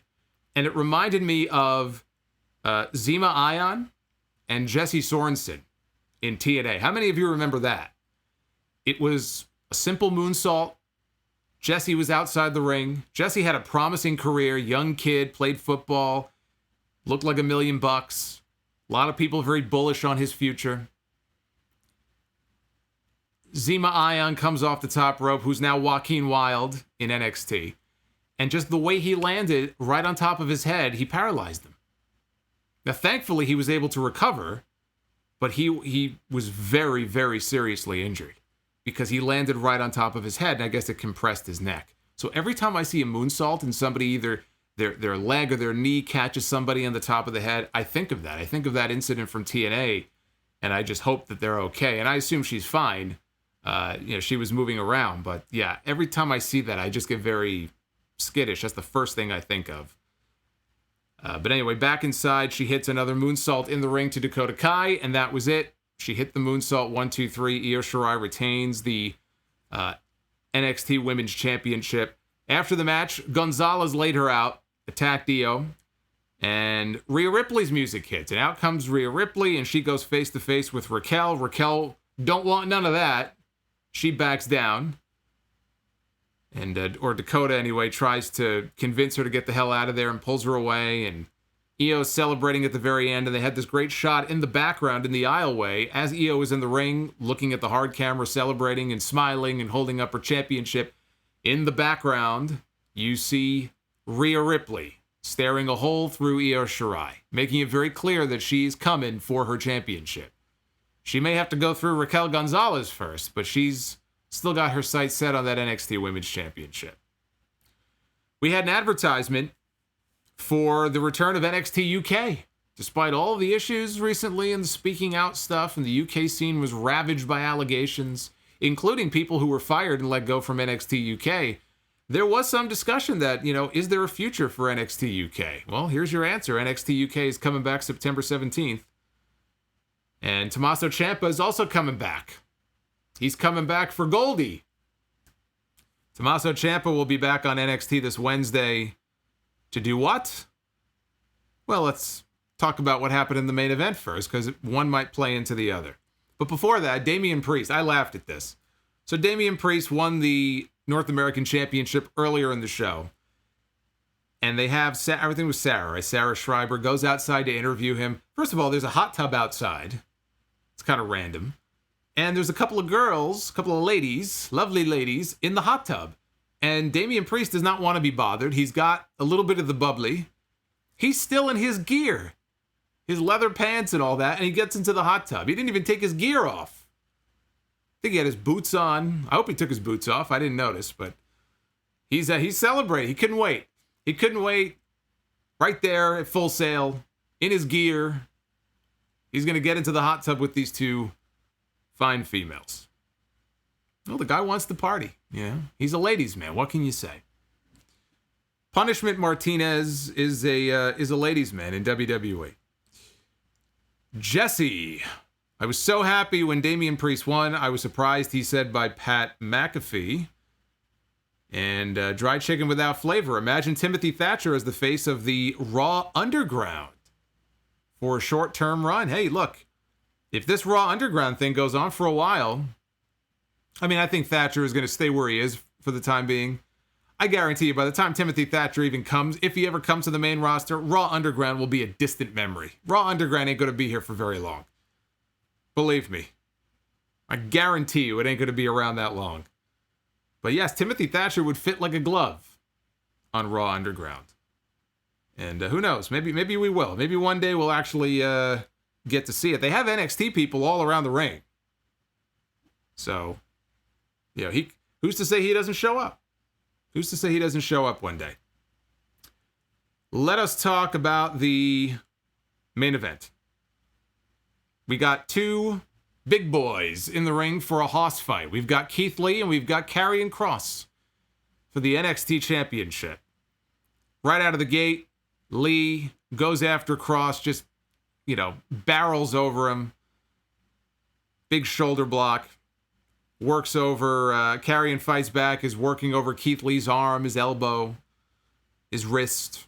Puts a variety of different locks on him. He's manipulating the joints and everything else. So Keith Lee tries to mount a comeback here.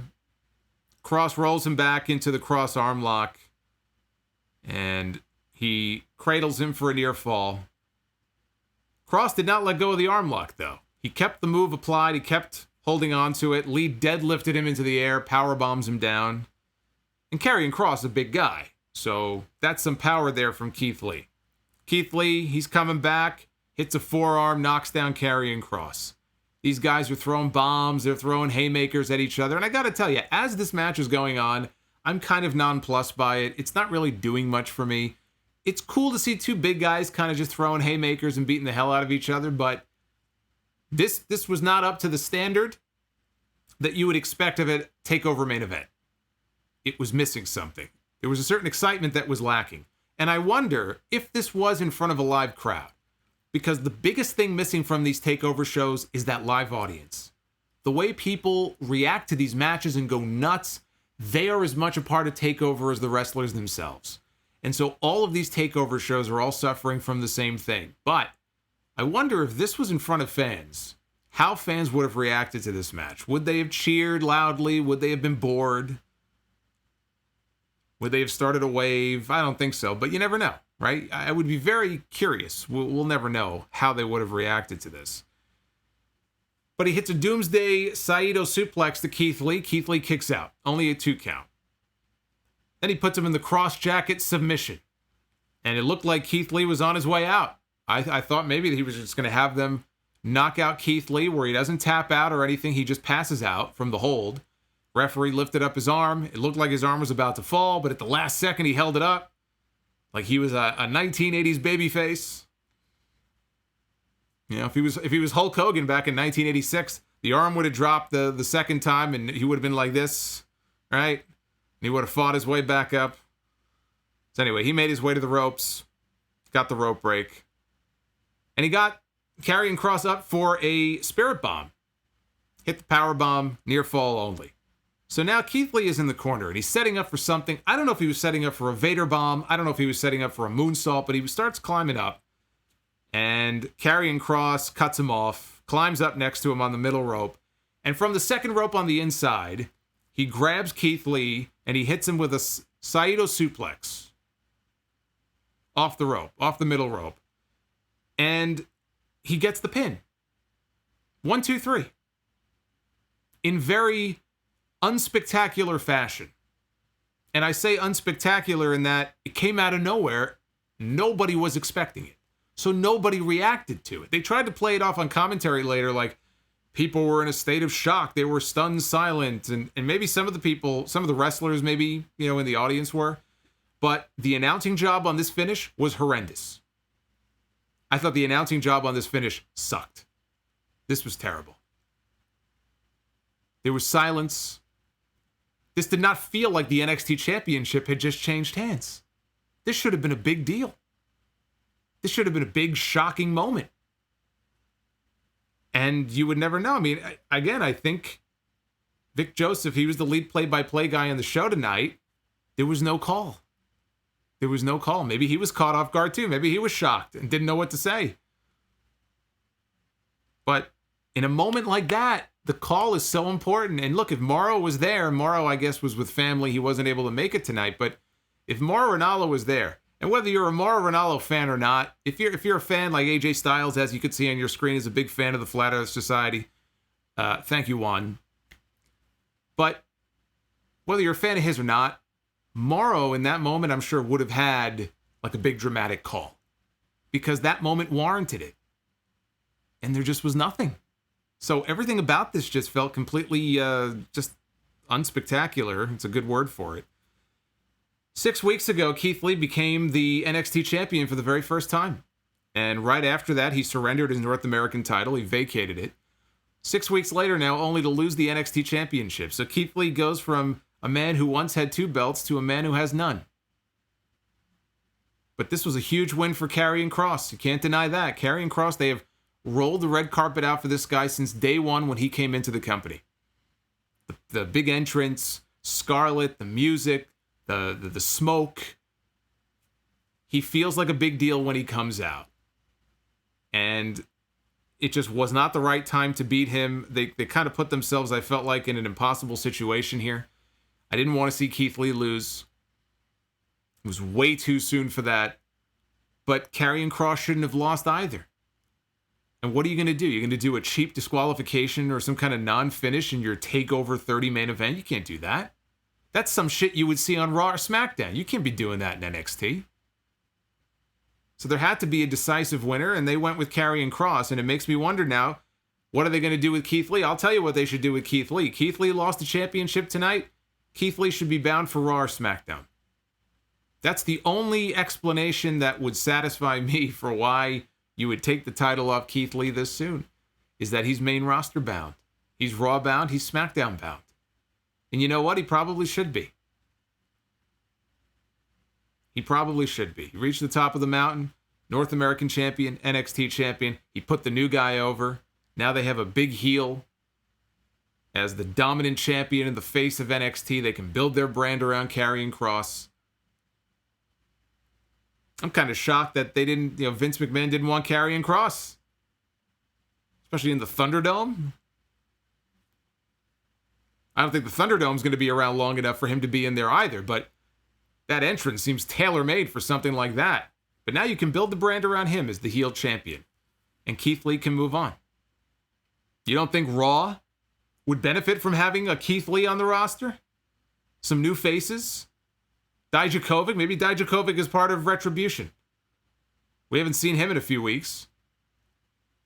But that's where I think Keith Lee should be headed. Karrion Kross needed this win. He got the win. It's a big moment for him. And I love that shot at the end. The one thing I love, though, even though I really was not enamored with the match itself, and I thought, again, the huge botch there in the call at the end, but the shot at the very end that they got of Kross posing in the aisle, standing over Scarlett with the pyro and the smoke, the flames shooting up. I thought that was tremendous. I thought as a parting shot at the end of the show, that looked tremendous. So I thought that was great. But now we have Tommaso Ciampa coming back on TV this week. So to get back to Ciampa, we have Karrion Kross as the champion. We haven't seen Ciampa since Kross made mincemeat out of him. Maybe Tommaso Ciampa is coming back now to confront the new champion and try to get Goldie back. That could be the first feud for Karrion Kross now coming out of this TakeOver show. And maybe Keith Lee moves on. Maybe Keith Lee and Adam Cole are both moving on. I wouldn't put them on the same brand, though. If you're going to do that, you gotta separate them. One goes to Raw, one goes to SmackDown. Maybe Cole's a better fit for SmackDown. I mean, we can quibble about where they would go, where they should go, but I think the time has come. So on the whole, I think that, and by the way, it looked at the very end there like Kross, when he got up, something with his shoulder. I'm not sure if he was just selling it because, again, the impact of the match. I hope it's not an injury. I should probably check here and just see if there was. Oh, I hope there was no injury. I'm seeing that he was hurt. I hope that's not the case. Let me check this out real quick. Let's do this live on the air here. Let's see if we can get an update here. Because if he's hurt, I mean, that's a shit show right there. The guy just won the championship. Let's take a look and see what the update is on Karrion Kross, because I'm seeing conflicting things here. All right, so here's the update. Triple H, now when these TakeOver shows are done, Triple H has the kind of the post-show, it's almost like a post-show interview or a press conference or whatever you want to call it. And let's take a look here and see if we can figure out what the status is of Karrion Kross. Well, here it is. Triple H says that it looks like Karrion Kross separated his shoulder. God damn it. So Karrion Kross is going to get an MRI. He said he's tough and he gutted through it. To go through that with Keith Lee when your shoulder is separated like that and to have that moment, it's bittersweet. As soon as they get him an MRI, they will get him one and figure out what's up, how to work around it.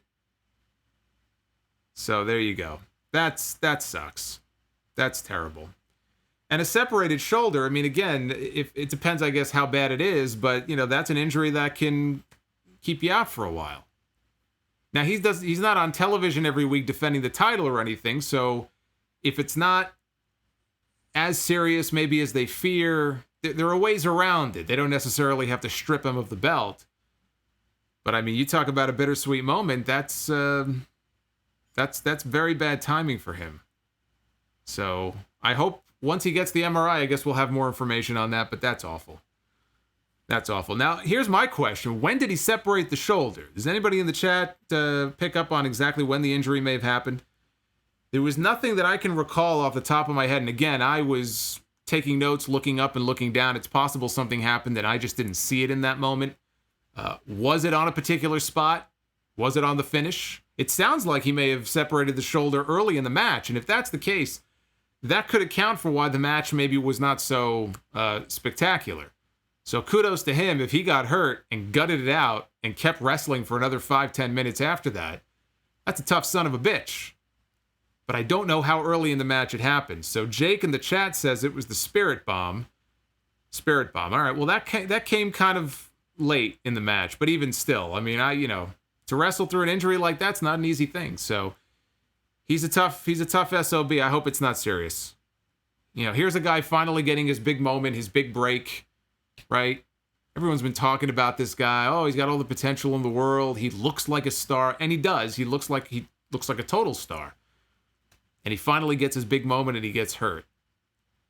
There was somebody else who won a world championship and also got hurt. Brian Cage. Might have been Brian Cage. In, is it Lucha No, Impact. It was Impact, wasn't it? Wasn't it Brian Cage against Eddie Edwards, maybe? Or God, I can't remember what the match was, but I think it was Brian Cage. Brian Cage suffered an injury in the same match where he had gotten injured. And I don't remember who it was against or when it was, but the timing was awful. Because here's a guy, again, who's worked very hard to get to the spot that he's in. And imagine, in your big match, your big championship match, you get hurt. Or you tear a muscle, separate a shoulder. Whatever it may be. So, everyone is saying Balor. Yeah, Balor as well. Universal title. That's right. Finn Balor. How could I forget that? Finn Balor and Seth Rollins for the championship at SummerSlam. So you never like seeing that. So let's take a look at what you guys thought of this NXT show. We saw the AEW results earlier. NXT results are almost identical. 76.5% thumbs up. 23.5% thumbs down. 1,300 votes in so far. You can head over to @Solomonster. This poll's going to be open for another 2 days or so. So if you want to let everybody know what you think, leave me a comment. Let me know what you thought of the show, too. So, I see good mic work. There's Greg in the chat. Look at this. Let's see what this guy has to say. I'm going to read his super chat before it even pops up on screen. Everybody go check out Good Mic Work, too. Not right now. I don't want you to go check him out right now. But you can check out Good Mic Work on his YouTube channel. He says, funny watching you find out about Kross's injury the same way that I did. There it is. Good Mic Work with the Russo on a pole super chat. He says, I was going on and on in my stream about the future of Kross until I finally saw the comments. Same thing happened to Balor. Bummed. Well, we're in agreement on that. It's a shitty situation. And hopefully it's not too serious. Hopefully he'll get the results of the MRI, and it won't be as bad as some people fear that it might be. So, with that being said, I want to just read off a few more of you. And thank you, Greg, by the way, for the support. I appreciate that. Everybody go check out Good Mic Work. He's got a great channel himself. We actually met for the first time in person on the Jericho Cruise. Was it the first time? I don't remember it, actually. I think it might have been the first time. The Jericho Cruise feels like a lifetime ago. The first and only cruise I will ever be on in my life. I was going to go again. I will never go now. But we had a good time on that cruise. It's always good to hear from Good Mic Work. Let's see here. Bobby AJ says, if you want to spice things up, then you should do an entrance at the beginning of your streams with pyro and entrance music. I don't know about that. The thing is, I'd have to use theme music that isn't going to get, like copyright hit. So there's not a lot of I'd have to take the time to really kind of find a really fun theme that I can use legally. By the way, if you still sending in super chats, again, for those who may be joining late, I'm going to read all of them. You have questions or whatever, send the super chats on in. I don't care how late we go. I'm going to read them all. I'm going to answer all your questions. Rizzo mentioned the breaking news on Kross's injury, so thank you for that. Mr. 0917 with the 5. Can the people outside the plexiglass please stop banging on it? It is so beyond annoying and distracting. Well, that's one of the good things about the Thunderdome, right? Is that we don't have the plexiglass to worry about. Sean Waters with $25. Holy shit. Thank you, Sean. Felt like the lack of crowd, no Morrow, mismatch of Kross and Lee. Should have been Cole and Kross, but I know they will not do heel against heel. What do you mean heel against heel? Cole was a babyface tonight. They ended up turning him babyface anyway. And Alex Garcia with the 5, dropped another 5 just to say thank you for kicking ass tonight. Outstanding job covering both AEW and Takeover. I appreciate that. Thank you. It's not, again, I don't like, that's why I don't do a hybrid stream on Wednesdays and I save the NXT review for Sundays usually. I don't want to give my attention to one show. But with everything going on, there was no other way to do it tonight. And we did it, but I will probably never do it again. So I hope you enjoyed it. We'll take some of your calls too. I'm going to hear from all you guys tonight. Let's go international for the first one. I think this one is from Mexico. Mexico, you're on the air. Hello? Hello. Hi, I'm from Mexico City. Hey, what's going on? What's your name? My name is Ricardo. Hey, Ricardo. Hey, so I like the final angle between Cody and Brodie Lee, but I didn't like the Brodie Lee comments about people like you held me down. It taught me like, oh, is this going to be another WWE shot? So I dislike that, but I like the whole angle. Yeah, it was a hot angle. I didn't see it coming, and I was not expecting a title change either. But the way they did it, if you're going to try to get Brodie Lee over, that was the way to do it. So that was a hell of an angle to close out that show. Yeah, it was. I really liked it. Well, that was my only comment I wanted to make, and thank you so much for your streamings. Awesome. Streamings. Awesome. Well, thank you. Thank you for calling in. Call back again soon. We get a little international flavor there for our first call. We had a call the other day from Africa. I think it was South Africa. And we had 10-year-old Jordan. I don't know how many of you were around for that on our Thursday afternoon stream. And when I do the afternoon streams, we have a lot of younger listeners. So Jordan called in, 10 years old, from Detroit, and blew me away with his ideas and the stuff he was saying. I said, you should be on the WWE creative team. We need to start an online petition to get Jordan on WWE creative. And then the coup de grace, I asked him, I said, okay, so you're 10 years old. I go, you know, who's your favorite wrestler? And I thought he was going to say Roman Reigns or, you know, something like that. Randy Orton. He goes, I've been watching some older stuff. He goes, I'm going to go with that Stone Cold Steve Austin guy. And I was like, that's my kind of kid right there. That's my kind of wrestling fan. I love hearing that. So anyway, you can go back and check out that Thursday stream. The very end. I think he might have been the last call I took that day. And you can go check out the call with Jordan. James. Yo. What's going on? What's going on, Jason? And once again, it's Casanova King coming to you live from Brooklyn, New York. Casanova King, did you see both shows or one show? And whichever one you saw, what'd you think? I thought both shows. I caught a little bit of the AEW show. Mm-hmm.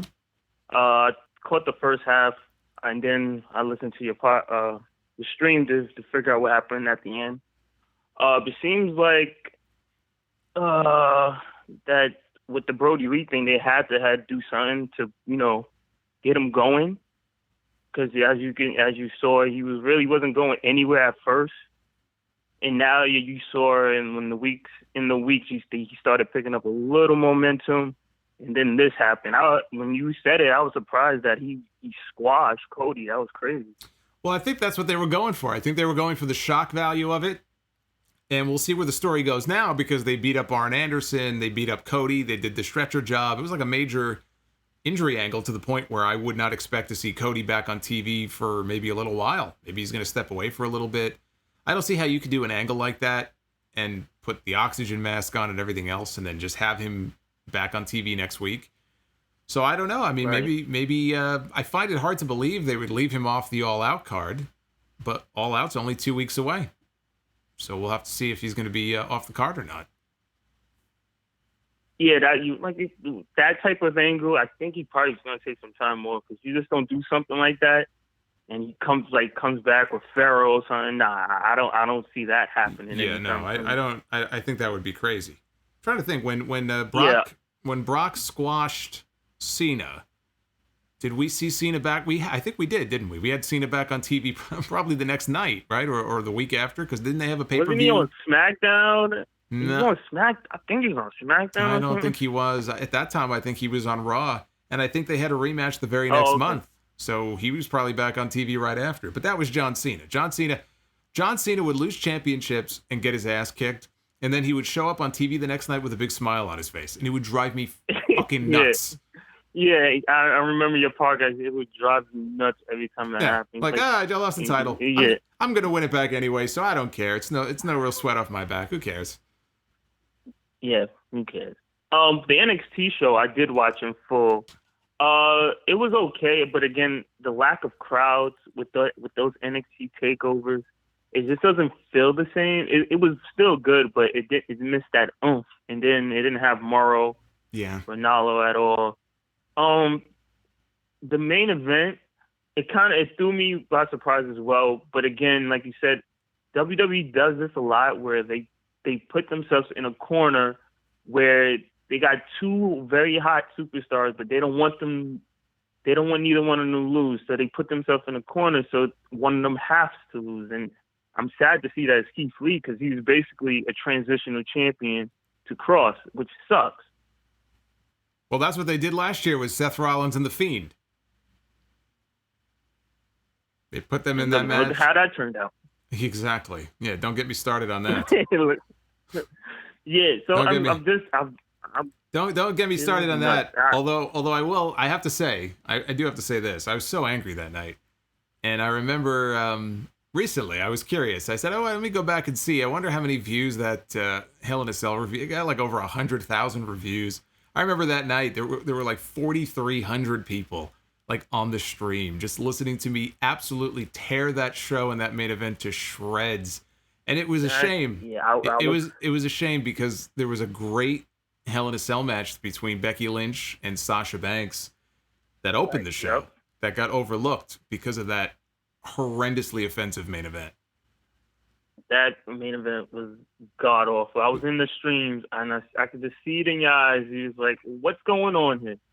Toolboxes, big mallets. Oh, like, what's going? Red page, red lights." I thought I was gonna go nuts. But it was awful. Yeah, man. It was all. I don't even want to talk about it. Well, let's get to the main point here because we got so many calls here. I want to keep things moving. Yeah. So I'm right with you. I think it's clearly leading to Ciampa and Kross. If Kross is not as hurt, I hope so, because I don't want him to lose momentum like Balor did when it happened to him. He lost so much momentum after the fact. Well, he was gone for a long time. I don't want that to happen. I mean, when you're gone for 9 months, you're going to lose a lot of momentum. It's different if you're hurt and you're going to be out for like 6 weeks. You can get around that. Like Britt Baker hurt her knee. And she's been gone for about, I don't know, she's probably been out of the ring for about 6 or 8 weeks, but she's, about to come back. Now, if she had torn her ACL, we would, like Chris Statlander did, we wouldn't be seeing her for 9 months. So it really depends on the severity of the injury. Yes, yeah, you're right. So, like I said, I think it's going to be a triple threat. They're going to probably do at the next takeover with them. And that's probably going to be Lee's swan song, I guess. And that's pretty much it. Shout out to the chat. Shout out to Rican Son, Turtlehead, the regs. All the usual. Shout out to you, man. The dregs of society. Yes, I know. Yeah, the jockasses, Yeah. All right. But let me get off and let everybody, get their time in. It was good talking to you, Jason. See you next time. You too. Take care. Let me switch over to the Super Chats here. And Madden's Elite dropping $5. Love your work. Thunderdome sucked. Bray's feet were still in the air after the kitty fall. I'm going to talk about that on the podcast tomorrow. When I'm done here, I'm going to wake up early in the morning, and I've got another 2 to 3 hour podcast to record, episode 666 of the Sound Off. And I'm going to talk all about SmackDown from the Thunderdome, or as I call it, the Hollywood Squares edition of SmackDown from Friday night, in that laughable final segment. Dre Horizon, should they merge the men's and women's... Or I'm sorry, should they merge the men... That would be weird. Should they merge the men's tag team division and champions travel between brands like the women? Teams on each show fight to be the contenders for a title shot. I've always felt like the tag teams, because they're always... It just feels like in WWE, they're always so light on tag teams, that the champions, like the women's title, should float. They should be allowed to float one set of tag team champions in the men's division that float from show to show. Work it the way that they work the women's tag team titles. Sasha and Bayley have been on NXT, they've been on Raw, they've been on SmackDown. That's what they should do with the men's titles. They don't have enough teams. So that way you open it up a little bit more. That's what I would do. JC Zephyr says, bummed out about the TakeOver main event. Think Keith Lee will regain the title with a live crowd. I do not. I think he'll be long gone from NXT by the time they get the live crowds back. Juan, just got off work. I need a drink. Cameron Grimes. Well, get yourself a Jack and Coke for me. Antoine Fair with the 5. I think the injury changed the finish and it surprised them. Possible. So, okay, change the finish not in terms of the winner, but in terms of what the finish itself was going to be. That's a possibility. You could be right about that. Maybe that's why Vic Joseph and Corey Graves seem to be dead or asleep at the wheel.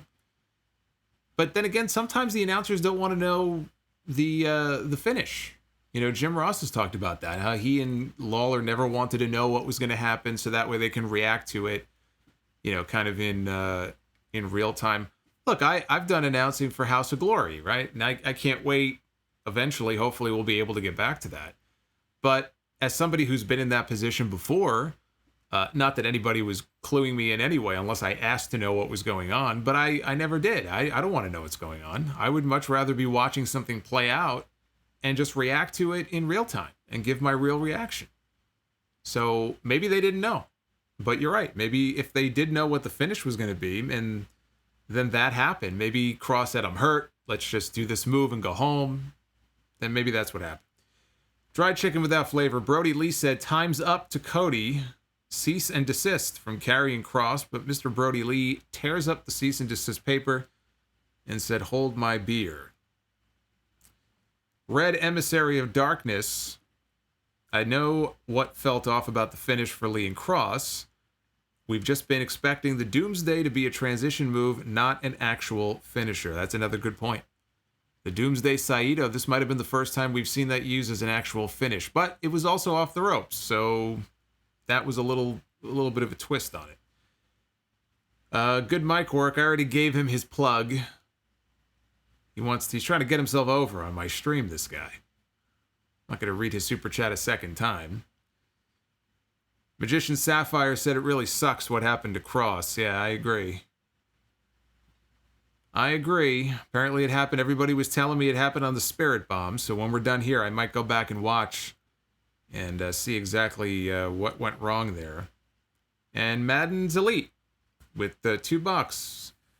Would you ever do a collaboration with... Well, a collaboration with anybody. I've done collaborations in the past. Rarely, but I've been on other shows. You've heard me on Wrestling Soup and other shows and stuff.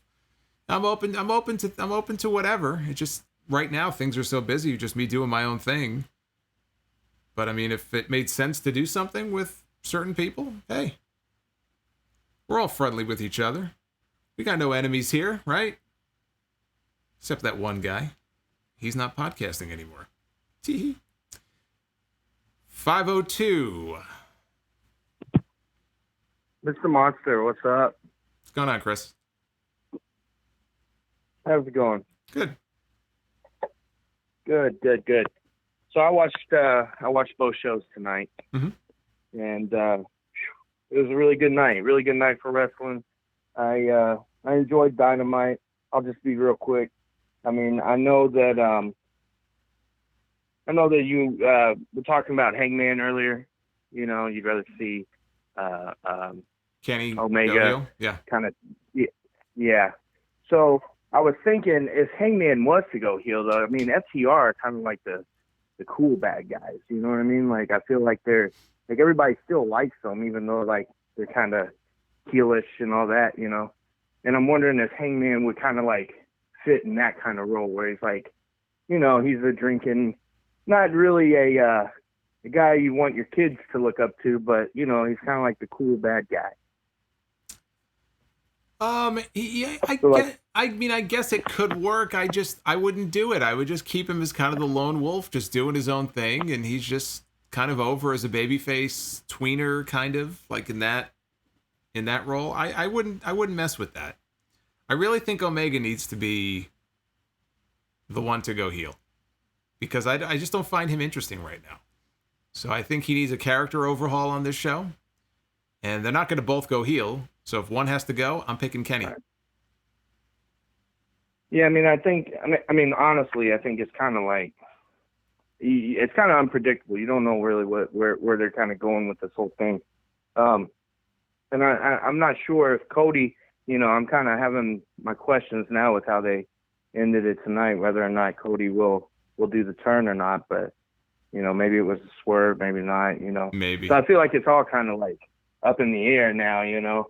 So, which is a good thing, you know. I don't like everything to be predictable. I know we've said, you know, sure, predictability isn't necessarily a bad thing, but, you know.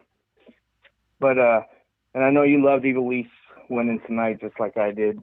Absolutely. I was afraid they were going to do the Brandy thing too. Yep, yeah. They had the right outcome. Yeah. They made the right decision.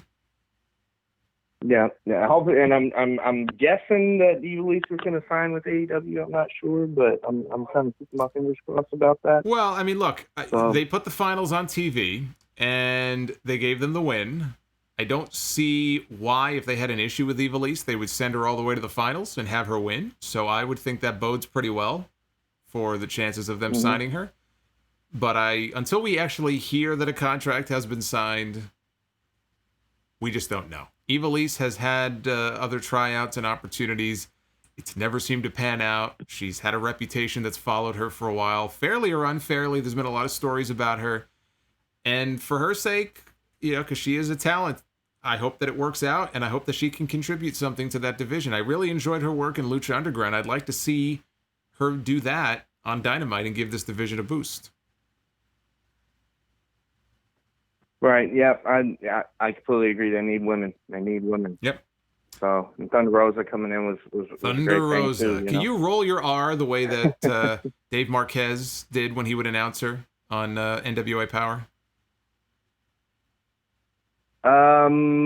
Rosa. Okay, there you go. That was pretty good. If I try it, I'm gonna fail. I mean, I could give it the old I can give it the old college try. See, I every time I try, I'm like I can't do it. It's like people have said to me, like, can you do the Vader hand sign? Not Vader, my God. All the Star Trek fans are gonna get pissed at me now. The Star Trek live long and prosper thing, and I try, and I'm like, this is it. That's what I could do. I have to physically like separate my fingers. I just can't do it. Certain things I just can't do. Well, and that's for the NXT show tonight too. I was actually like watching it, the end of it while I'm listening to your stream, so I was kind of like, you know, doing two things at once. But it was all right. It was still cool. You know, I really liked the ladder match was really good. I was shocked by Pat McAfee. Maybe nobody else was, or maybe people weren't as impressed. I was just like, oh my gosh, he was doing stuff that I wasn't really expecting. So, you know, that was pretty good. Yeah, that was a nice surprise. He impressed a lot of people. He didn't embarrass himself, and the right person won. And I don't have any issue with them using him in a role in the future where, you know, he can talk and you know, he'll be the dickish heel. But as far as having him in the ring, what's he going to do? He's going to give up the career he already has in media to go wrestle full time? I don't see that happening.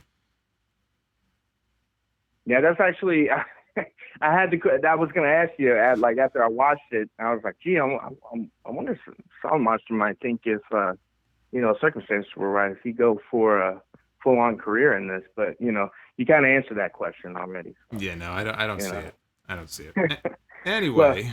Well, it was a good, I think it was a decent main event, I mean, it wasn't, I don't know. There was a little bit of I don't mind it that Kross won. I mean, I think it's fine, but it was just a little underwhelming match, I should say. And I agree. guess it was because of the injury angle or the angle. Yeah, yeah. So, but my main question is just going to be very simple. Which one did you prefer better overall on the whole AEW show or the NXT Takeover? It's hard to compare just because one was basically a pay-per-view and the other was a TV show. So the Dynamite show was more exciting to me. It was very angle heavy, and you wouldn't expect the Takeover show necessarily to be angle heavy. It was more match heavy. I enjoyed the Balor match. I enjoyed the ladder match. I thought was very good. The women's match. So the in-ring action, Takeover blows them away. But as far as the show that I felt was just more exciting, and again, maybe it's the atmosphere at Daly's Place, but I thought Dynamite was the more exciting show, and Takeover was by far the better wrestling show, like in-ring wrestling. I completely agree. That's exactly what I thought. I mean, I like I watch wrestling for everything, the wrestling spectacle, all of it. So like, it was very like one had the other, and I that's why I say it's a great night to be a wrestling fan. Agreed. Agreed. I really enjoyed everything. All right, Chris, listen. But that's about it. This was great. You we are in have a good one. agreement. We are in agreement on your final question, which is always good. So we're on the same wavelength here, and I'll see you in the chat. All right, you're always around. Yeah, I'm always around. And shout out to Rick and Fon. He couldn't be here tonight. He mentioned he had to duck out early, so we'll get him next time. All right, you have a good one. All right, you too. Take care. So that was Chris Quillman. Back to the Super Chats. Just Jared from Brooklyn with the 5. I assumed you were the Playboy ladies' man like Damian Priest. Where is your hot tub full of girls in bikinis? Thanks for all the streaming this week. Well, that's in the other room. I don't want to keep the hot tub too close to all the equipment here. The water splashes and all that. Or it springs a leak. I have that in the other room.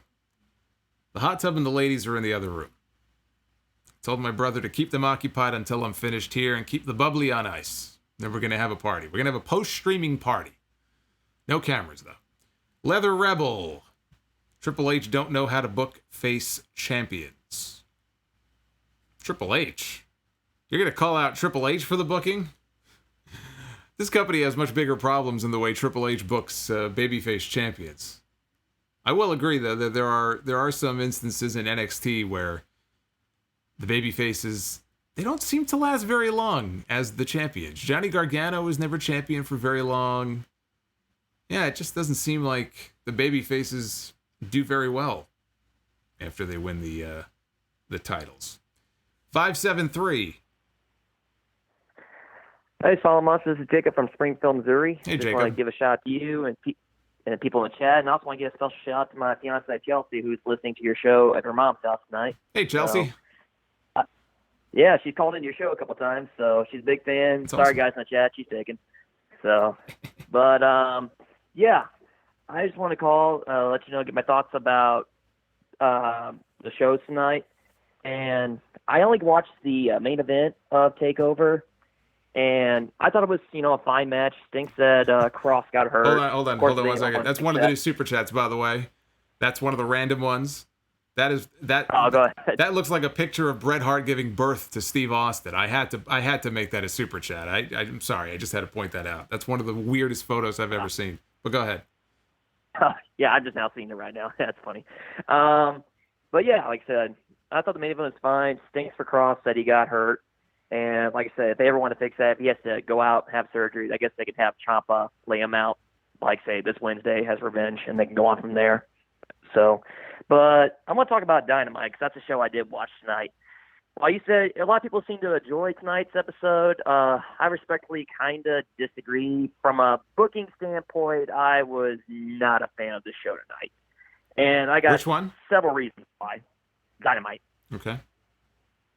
Now, like I said, the biggest thing that I had with this show was, to me, it kind of felt like I was watching from a booking standpoint, not an in-ring standpoint. I want to clarify that. I was watching like a late episode of Monday Night Raw. And here's the reason why. WWE does kind of one thing all the time that it gets so old. All they do and they know how to do is book how to get heat.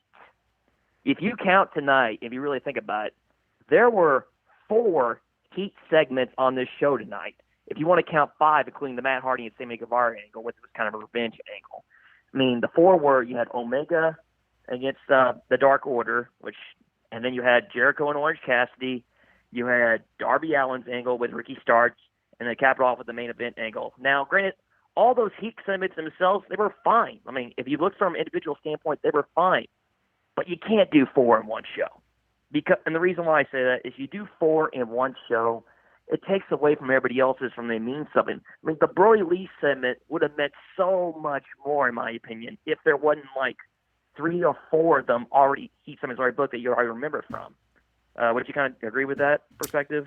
I would say as a general rule, I would agree with that. I would say that especially on a 2-hour show, if you have a really big angle planned, I'll give you an example. I can remember where I was and what I was doing the night that they shot the Nexus angle on Monday Night Raw. It was 10 years ago. I was on the observatory deck of the Empire State Building, and I was trying to rush home to catch Raw because that night was a special 3-hour episode. This was back when 3-hour episodes were like a big deal, right? It was once every blue moon, not every week.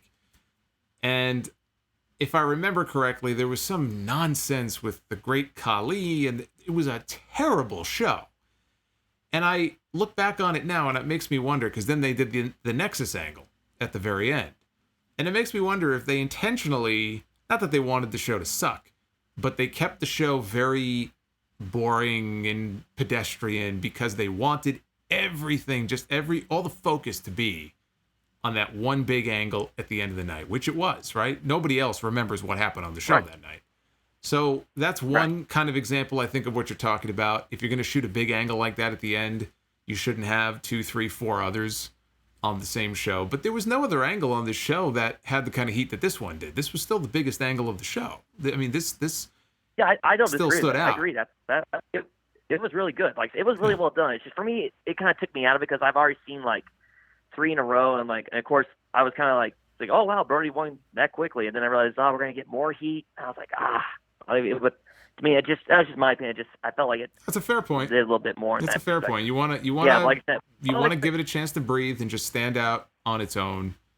As a general rule, I think that works. It didn't bother me too much tonight, just because I didn't look at any of the other angles they did as being as anything nearly as big as what they did at the end. All anybody's going to be talking about coming out of the show is what we saw at the end. Right. And like I said, it was well done. Like I said, there are good things. Like, I'm not saying this was the worst Dynamite of the year and stuff like that, because like I said, FTR match is good. MJF, Eddie Kingston, Thunder Rosa promos were all excellent. Sure, the 8-man was kind of sloppy, and the women's match kind of was what it was. But like I said, it just kind of took me out, like, from a booking standpoint. Like, I know that they're trying to build to a pay-per-view in 2 weeks, but like I said, it just kind of took me out of it from the booking standpoint. And I just want to add one more thing before I go, because I know you got other people calling and waiting. One of the things is, the reason I brought my fiance a while ago is because we actually have third row tickets to Dynamite in St. Louis on August 7th. Now, I know with the whole coronavirus situation, there's like 80% chance it's not happening. But if you actually, I know you're probably talking about this on your show tomorrow, about AEW letting fans back in this week.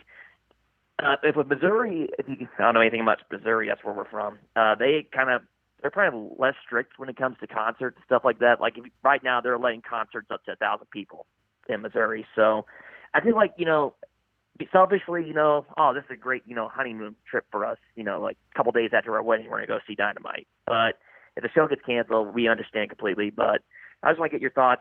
Like, do you think, like, say, if the whole fan situation turns out and if Missouri's good to go? Would you agree with Dynamite going to St. Louis 2 months from now if the situation dies down?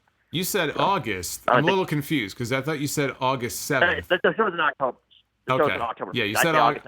I was going to say a year from now you might be okay. So I was wondering why. Yeah, okay. All right. Sorry. Well, I'll go and I'll get your thoughts on that. Okay, sure. October. Thanks for taking my call. Sure. Yeah, I'm gonna talk more about the whole fan situation tomorrow. Because I have a few things to say about that. But as far as October, look, if you have tickets to the show and they haven't canceled it yet, first of all, they probably will. Because the experiment they're doing now is they're in Florida. They're at Daly's Place. They're in Florida. I don't know that they're going to leave that area. If things go well, they may add the number of people they allow in. I don't see them going to St. Louis in October. So my guess is that show is going to be rescheduled. There was a show here in Newark they were supposed to do. That was going to be the Blood and Guts show back in March. That got pushed to July. That then got pushed. I think now it's rescheduled for February. And we'll see what happens when February rolls around. My guess is that show's going to get rescheduled. But if it's not rescheduled, I mean, that's a call you're going to have to make. I wouldn't do it. I would not do it. But that's me. And I don't know the situation where you are, what it's going to be like in 2 months. There's just so many variables here. That's a call you're going to have to make. But it may not be your call to make because I would be kind of shocked if they didn't reschedule it anyway. So that's my gut feeling. Dried Chicken, I'm starting to like the Dark Order on AEW so much they are even getting over on being the Elite. And Madden's Elite says, is Shane really taking Bruce's job? God help us. No. He is not taking Bruce's job. This is a rumor that was from a legitimate source, but even the legitimate source says it's not a done deal. It's just a case where I guess Bruce has a lot of work on his plate, overseeing everything, and the discussions have been had, or a conversation maybe has been had, about the possibility of Shane McMahon perhaps taking over some of the duties on Monday Night Raw. We see how well that worked out for Paul Heyman. I don't know why people would get excited about this. I see some people very excited. First of all, it's not happening right now. That's number one. Number two, why would this be any different than any other person who has ever been installed in a position of creative power on Raw or SmackDown? You're still answering to the same audience of one. Shane McMahon literally quit the company that he thought one day he might take over. He quit the company rather than put up with the abuse of his father. Why would this be any different? There's nothing to get excited about. If he takes over, fine, nothing's going to be any different. But no, that's not any kind of done deal or anything like that. I see people talking about it like it's already happened. It's just a discussion that's been had. That's all it is. 609. Hey, Jason, it's Dave from South Jersey. How you doing? Good, how are you? Good. Didn't get a chance to see Dynamite tonight. Mainly just saw NXT. Thought it was a good show. I pretty much agree with you and everyone else that finish kind of fell flat. Of course, now that we know that Kross is injured, that probably had a big deal to do with it. But again, it's just missing that magic that Takeover usually does, and a big component of that being the fans. You know, it just kind of fell flat all around. Mm-hmm. Even the real big high spots and high moments, just you didn't feel that drama, you didn't feel that energy. Even without Morrow, you know, I just felt like the announce team of Vic, Corey, and Beth, they didn't gel well. It definitely felt like it was their first time all together. Yeah. And there was a lot of moments where they were kind of stepping on each other and they couldn't find the rhythm, which is confusing because, you know, they have Tom Phillips, who's pretty solid. And I thought maybe you don't have Morrow, you go with Tom, but probably because he's doing SummerSlam a lot tomorrow, so probably want to keep him rested. Yeah, I mean, it looks like, Vic basically, I guess, replaced him. And I would imagine, he obviously he'll be at SummerSlam tomorrow. And so they just decided to put Vic in there because Vic's the new guy on NXT. So he took over, and I don't want to pick on him. I mean, I think he's fine. I just didn't think this was a great night as far as the commentary goes. Yeah, I agree. Yeah, I just thought the finish kind of was abrupt, which sucks because, on paper, this had the making to be a really great takeover. And I still felt like a majority of it delivered. But I think Cole McAfee pretty much stole the show.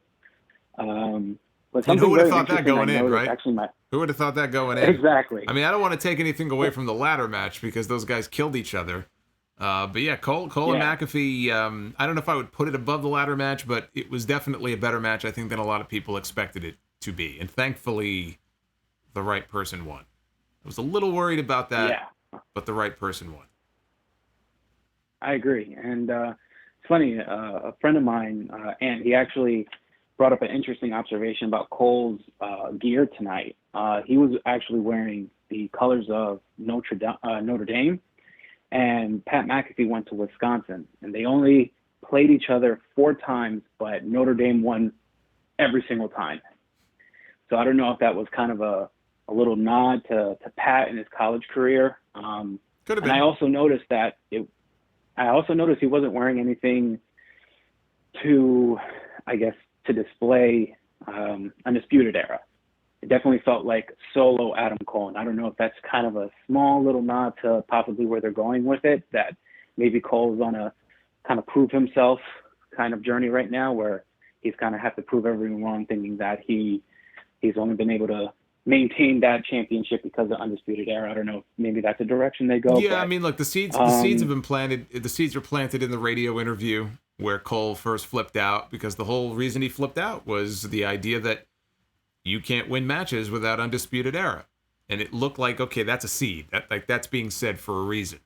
And then I brought up the tag team title match where Cole caused the commotion at the announce desk, and that is what led to Fish and O'Reilly losing against Imperium. So there's too many little things like that have happened for it not to manifest in a confrontation or a split or something involving them. And Adam Cole's been a heel for so long, maybe it's time for him to get a babyface run. I don't know. But as far as him on NXT, maybe on Wednesday night they kind of do a repeat of what happened when he got kicked out of, the Bullet Club. And they kick him out of Undisputed Era. I don't know. Or maybe Undisputed Era goes with him, but he's done all he can do on that brand. And I don't see any reason not to try to move him on up. I agree. One final question. I know you got Sure. some more callers to get to. A quick little buy or sell. If Finn Balor doesn't move up to the main roster and Karrion, hopefully he's good and healthy, who do you buy or sell on being his next kind of slow burn to be his contender, Tommaso Ciampa or Finn Balor? I just wanted to thank you for everything you do. Thanks for the stream again tonight, and I hope you stay safe. Thank you, too. Finn Balor as an opponent for Karrion Kross is interesting. Perhaps that's why they gave him the win over Timothy Thatcher. They want to keep him strong so then he can put over Kross on the way out, which he should be headed on the way out of NXT. I could see that. Everything depends on his physical state. So everything is sort of in limbo until we find out about the injury. Ciampa's coming back on Wednesday. What else would he be coming back for, if not to confront Karrion Kross? But we can't even really predict anything because everything depends on his physical state. Balor would be a fine opponent for him to put him over, sure. That could work too. But it depends how long he's going to be out for. Jason Nightmare with the $5 super chat wants to know, am I going to be bringing my title belts that you see here on this wall with me to the hot tub in the other room with the ladies? Well, thing is, I don't want to get them wet. The belts, not the ladies. So I don't want to get the belts wet, so they're going to stay on the wall, and we're going to move on before I get myself in trouble. So why don't we take a phone call? How about that, huh? How about that? The later it gets, the more I get myself in trouble. It's just not good. Then I'll get an angry email. Then I got to mute the person, so when they email me, their emails go straight to my spam. I don't want to have to do that. 860. Hey, Jason. This is AJ from Connecticut. Hey, AJ. Speak up a little bit so we can hear your voice. Hi. So I had 3 questions for you. First time caller. Great. So on the SummerSlam prediction prediction show, you had said that you feel like Finn Balor should be Bray Wyatt's next opponent. With that being said, the first question I have for you is, do you think that WWE should implement some sort of like mythology when it comes to the Finn Balor's demon character? Something like the reason why he hasn't used it in a while is because the same entity that Finn Balor uses to become the demon is actually the Fiend, manifested through Bray Wyatt. I don't even know that they have to, though. I think it's just the case. I always looked at the demon as something that when he would lose, and you could look at the Fiend the same way, if Bray Wyatt would lose, or if just plain old Finn Balor would lose, it's just something that he has to summon.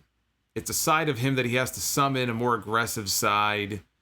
That's why we only see it every now and then. I mean, I don't think you need to get too deep into the mythology about this and that. He lost to Bray Wyatt last year, and we never saw him again on the main roster after that. The next time we saw Finn Balor, he was in NXT. So maybe the story is that he felt he had to go back to his roots and kind of start back at the beginning where he started from when he first came in and prove himself and work his way back up. And now he's, back to, because the Fiend is holding the championship hostage, if he wins the Universal title, and he's back for revenge, and they can have a straight match. And if he loses again, maybe then you build to the demon and, the demon and the Fiend. And that could be it. I mean, it could be a simple story like that. Perfect. Yeah. For my second question, with them announcing Tommaso Ciampa coming back on Wednesday, and that's kind of what I thought was going to be the leader of this faction on SmackDown that's causing mayhem. Mm-hmm. Do you think that the swerve at SummerSlam, you won't see it coming, is that in fact Braun Strowman is actually the leader of this faction? Braun Strowman is the leader? Yes, with him becoming more sinister. I mean, I guess, because they attacked him on Friday, so unless that was a red herring to throw us off, I think that would be terrible, though. I mean, I don't want to see that. Does anybody really want to see that? Do you want to see that? Do you want to see Braun Strowman as the leader of the Nexus Ninjas? Because I don't. No, not even a little bit. It seemed very WWE-esque to do something like that, so I figured that's the whole... Now, Miz, on the other hand, there's something going on with Miz, because we've had a couple of instances now where he's either not gone to the back to help. That one week he was on commentary, he just stayed there. Friday night, he was the last one out. So they want you to think that there's something going on with Miz. But even the idea that Miz would be involved and be like a leader or something of the group, I mean, after what they've had Miz doing now for so many months, who can buy into that? Miz was hosting Talking Smack yesterday morning. Actually, this morning. I think this morning is when it dropped on the network. I didn't watch it, but I guess Xavier Woods was doing his up, down, down stuff and was unavailable. I love how they announced Xavier Woods is now co-hosting Talking Smack with Kayla Braxton, and the very first episode back, he's not even on the show. Right. But anyway, something's going on with The Miz. I don't know what it is. I hope he's not the leader. I think that would be dumb. And then my final question. Now that Brodie Lee is champion, do you think that instead of how Cody did a weekly title defense, Brodie Lee will kind of become a headhunter? So if you face him for the championship, then and you lose, you then have to become a member of the Dark Order. Well, he's not going to have a very long title run if that's the case. I mean, at some point, what are you going to have? Everybody, it's going to be like the NWO. Everyone's going to have to join the Dark Order. It could be an interesting little gimmick for him to do for a few weeks. I don't see the long-term value in it, but I mean, I guess you could do that for maybe a month. Just a thought. All right, thank you for your time. Awesome. Thank you for the questions. I love doing the lightning round, where we go through all these different questions, one after the other. Boom, boom, boom. Trying to get to as many questions as we can. Man, I got to wake up in a few hours and do another podcast. And then I got to do another stream tomorrow night. And I hope you guys will be back, too, because I'm going to be here live after SummerSlam tomorrow night. And actually, the big thing about that, I suppose I should probably promote that before I forget. We'll take a few more calls before we end. But on the stream tomorrow night, not only am I talking about SummerSlam, that supposedly we never saw coming, I'm doing the live Wrestle Rumble drawing. I am the master of ceremonies. I am once again hosting the Wrestle Rumble Draped in Gold giveaway. We're giving away 5 classic WWE Championship belts, the Winged Eagle, the Intercontinental, the 2 tag teams, and a mystery belt that I will reveal only after I pick the winner. Winner take all. $1 to enter. It's $1. I said this the other day. It's not a young buck, Road Warrior buck, balding buck. $1. So go to WrestleRumble.com and enter. I think you have until 7 o'clock, I think, Sunday night. You have right up until the point that SummerSlam goes on the air. And then we'll do the live random drawing on the air. It's always a good time. Always a good time. Let's do a couple more. 914. Hey there, Solomonster. It's AJ from Yonkers. How you doing tonight? Good, AJ. How are you? I am excruciatingly sleep deprived, but I had a very good time tonight enjoying the Takeover show. It was very fun indeed, very interesting. I think like most people, like you and me and like everybody else here who's watching this, I didn't really like the main event because like wrestling-wise, choreography-wise, I thought it was all right. Finishing-wise, it's pretty much been beaten to death. It's been, they booked themselves into a corner with Keith Lee and Karrion. They sort of really didn't have a choice because they had a new star coming in, but they just put the belt on Keith Lee. It was very frustrating to watch that win. And not that I dislike both wrestlers, but I felt like you could have still kept the belt on Keith Lee for that night without having a disqualification finish, and so keeping Karrion Kross strong. And here's what I think they should have done. I think they should have kept it like a clean pin. I thought make Keith Lee a little bit look stronger while still keeping Karrion Kross an intimidation threat to the title. You can have Keith Lee still win and keep Karrion a really big intimidation threat. Like after the match, after he loses, he becomes in shock. Scarlett becomes in shock. They're both freaking out. And then immediately after that, like towards the end of the show, like in the middle of the celebration, you can just have Karrion just beat the living hell out of Keith Lee. I'm talking like tearing the ring apart, throwing chairs, basically going very chaotic and still keep him as an intimidating heel and still keep him as a threat. And I personally, I thought that would have been the better move because you could still have Karrion in the main event picture. You can still keep the title on Keith Lee for a little bit, being how he just won the title. And then, like at the next Takeover, you can have a steel cage match, an ODQ match, and up the ante a little bit, up the stakes, and then finally get the belt on Karrion. I think that would have been the better move. I could have been totally wrong. What are your thoughts? Yeah, I mean, it wouldn't have been a bad move. It would have gotten him over as a monster. I don't know if it would have changed things as far as the injury that happened, and how that might have impacted things. But yeah, I mean that could have worked. That could have worked. There's a bunch of different ways you could have gone with it. But I mean, any I didn't. Go ahead. I'm sorry about that. Yeah, I didn't notice like when he got hurt in the match. I thought he was pretty fine. Maybe it was just adrenaline kicking in. Maybe it was that Doomsday Saito off the top rope because possible, yeah. He looked pretty pissed off after that.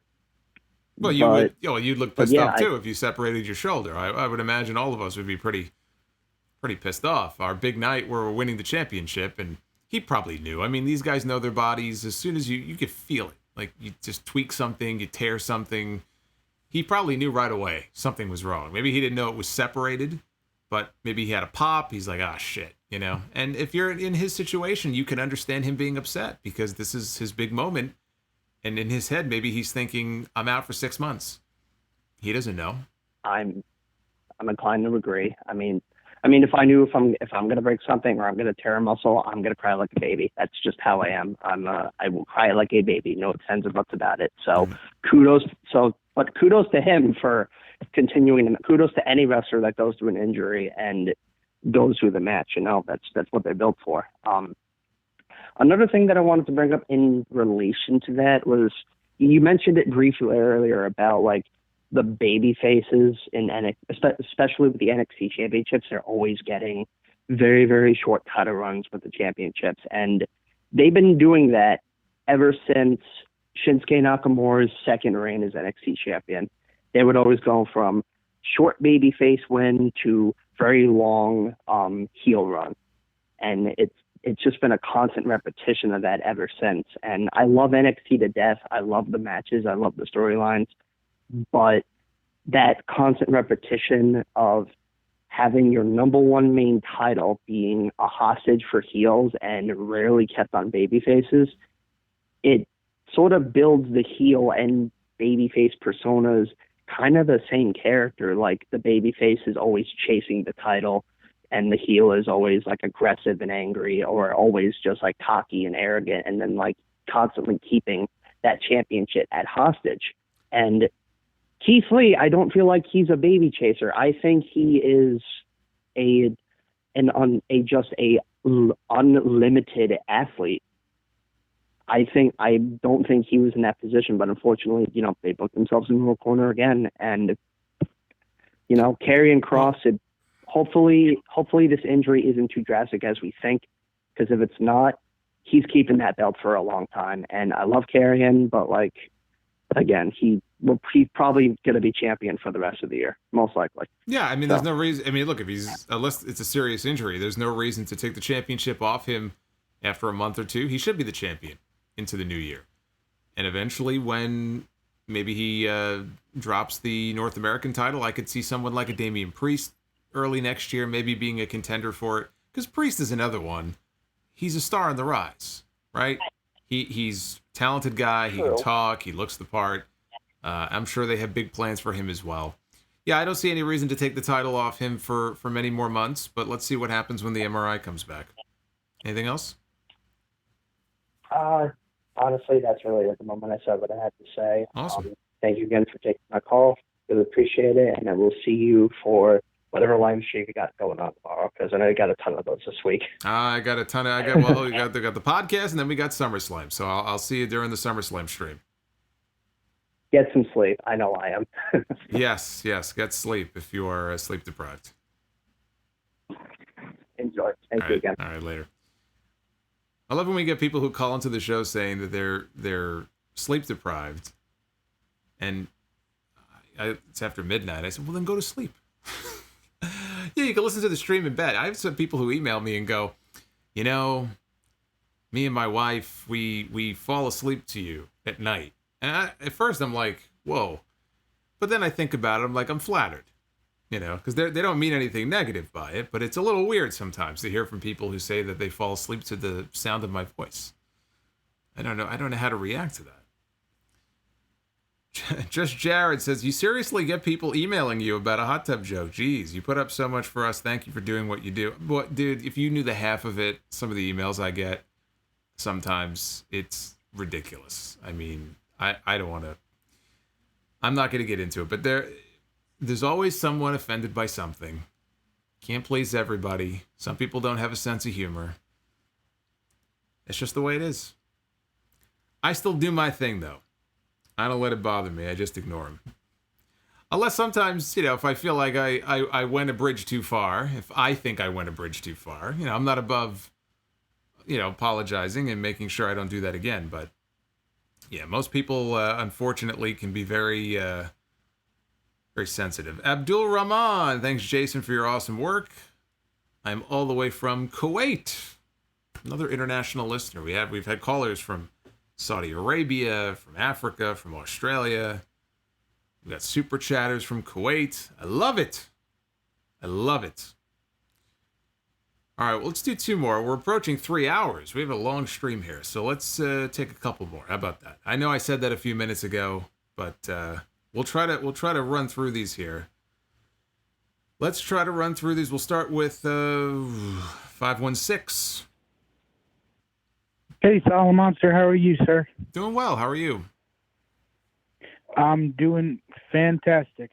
First of all, it's Victor from New Jersey, but I grew up on Long Island too. So Yeah, well, it said Long Island, so, and the 516 I know is Long Island, so I didn't know if you were there, or if you were somewhere else. So you're a Jersey boy now. yeah, unfortunately, like stuff happened. I had to move, but I love houses it. and taxes and stuff. I love it. Like, Anyway. live in Jersey. Unfortunately, all the Jersey people are like, "What the hell, dude?" But I don't blame you. Go ahead. Anyway, I just got like a small list of here things to knock out, but they're not like questions. They're just pure comments. Don't even need a response. Just really quick. The hand gesture is Vulcan from Star Trek. Ah, yes, the Vulcan hand grip. It was a Vulcan hand grip or something. What's it called? It was the Vulcan live long and prosper, the V shape. Yes, this right here. There you go. Brian Cage introduced back against John Morrison in TNA. Same night Michael Elgin debuted. Yes, that's correct. Thank you. It was driving me nuts. I couldn't remember what it was. You're right. 3, I'm a little bit worried that they're going to do an eye thing with Keith Lee because the last 2 rivalries, Johnny attacked him with keys in the eyes and Kross blew fire into his eyes. So I'm a little bit worried about that. Well, what do you mean you're worried? Like another angle around the eye? Like, what do you mean by that? Like, I just don't want it to be another, like, why don't we do an eye versus eye match again? Oh, well, we already. Oh my God! Don't even suggest that. That's why I'm saying I don't want it to happen. Please. Next, it's too late. It's too late in the night to think about this as a possibility now. Next, in my opinion, Bray's winning tomorrow, and he's winning because of Alexa Bliss. I think Dijakovic is the leader of Rebellion, Revolution, whatever the hell they're called. Well, he certainly isn't one of the ones who's been running around on TV. That much we know. Well, because they keep saying, you'll never see it coming, and his whole thing is feast your eyes. So I have a feeling it's going to be something stupid like that to tie it in, like, get it, eyes, more eye things. No, I don't think that's the case. I'd hope not, but I'm just saying. Last thing's really quick. For me tonight, Cameron Grimes was my MVP. Like, nothing against Pat McAfee and Adam Cole, but Cameron Grimes was my MVP tonight. Man, that guy took an ass whooping like nobody's business from everybody. Yeah, Cameron Grimes in the ring, he's a great competitor. And he made me a believer tonight. Yeah, no, he was one of the MVPs of that match. I thought he had it. I thought he was going to win. I was like, oh man, my prediction's going to come true. And then he got shoved off the top, and that was the end of that. Yeah, and last 2 things. I think Ruby and Liv are going to win the titles at Payback. I think it's going to be a thing where Bayley. They're definitely dropping those belts. Yeah, go ahead. Sorry. They're definitely dropping those belts. The only question is to who. Is it going to be, as you said, Ruby and Liv? I think it's going to be a thing where they're overconfident. Go ahead. Like, that's what I think. I think it's just going to be a thing where they're overconfident and they think, Ruby and Liv haven't won and they haven't really been together. We can beat them real easily, and then Ruby and Liv win. Well, if it's Ruby and Liv, they're going to win because I don't see Sasha and Bayley escaping next Sunday with those belts. So whoever it is, they're going to be the new tag team champions. That's how I see it. Yeah, and last thing, I'm going to get off because I know you want to go to sleep and everything. Last thing, I had some stuff happen to me in 2012. I lost my mom, and like 2 years, and a year before that, I lost my dad. And I just want to thank you for doing the podcast, because with like you, and I've talked to Don, Tony, and Mish about this too. Like, you and those guys kept me like in the right mind, in the sane mind, in the not like bad place that I thought I was going to be. So, I want to thank you for that from the bottom of my heart, honestly, just for doing the show and everything. No, hey, look, it's my pleasure. I'm sorry you went through that. I get emails from people about that too, and that's some of the best emails I get when people say whatever it is that's going on, because you don't think about it, right? I just kind of do the show, and you don't necessarily take the time to stop and think, hey, somebody's going to be listening who's having a really tough time or having a really shitty day, and sometimes they just want to kick back and listen to a podcast and take their mind off things. So I love hearing stuff like that. I don't love hearing, what you went through, but I appreciate that, and that means a lot. Yeah, because of legitimately because like a handful of people on like online, and then like you, Mission Joey, DT and KC, like you guys just kept me like going through my weekly motion of just trying to like get through every single day, just trying to even wake up every morning and like find a reason to keep going. And like I would listen to like you, and I would binge you, DT, and Mission Joey all like in one shot. And then I would just be like, you know what, that gets me like through the week. I can make it through the week. And like it's legitimately thanks to like you specific guys. And I told Don, Tony, and Mish this, and I said if I ever have the chance to meet Kev and Joey and John and talk to you, I would tell you guys how much I appreciate it. So just thank you so much, man. Well, thank you. That's very cool, man. I appreciate that a lot. Yeah, no problem, man. Oh, and by the way, I grew up like 5 minutes from Green Acres Mall, if you know where that is. Oh yeah, I know exactly where that is. I was actually not there. Yeah. I was there maybe not at the mall, but I went past it maybe 3 weeks ago. Yeah, I grew up in a town called like Woodmere. It's like, yeah, I know Woodmere. It's like, yeah, I grew up there. So even now I'm still saying, God, Jersey, why? But anyway, man, I'll let you go. Just thank you so much for everything that you've done, everything that you do. I greatly appreciate it. And I still can't thank you enough. Well, listen, I'm glad you made it through, and hopefully you'll be part of the party tomorrow night and all the other streams I got coming up. I feel like I'm going to be doing nothing but streaming this next couple of weeks. So hopefully there'll be plenty of content for you. Yeah, you're going to be living on streams. Yeah, tell me about it. All right, man. All right, man. Have a great night. All right, you too. Living on streams. Remember what they said in Ghostbusters? The original Ghostbusters. Remember the don't cross the streams? Someone asked before about a collaboration. Don't cross the streams. It's very dangerous. It's something you don't want to be doing. Don't cross the streams. All right, let's do one. Let's see here. We're still all jammed up. We are still all jammed up. Let's try 313 for the win.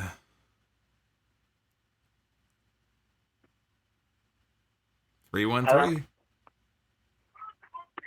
Yes. Who am I talking to? Timothy Hughes. Hey, Timothy. Oh. I don't think I watched NXT Takeover. Mm-hmm.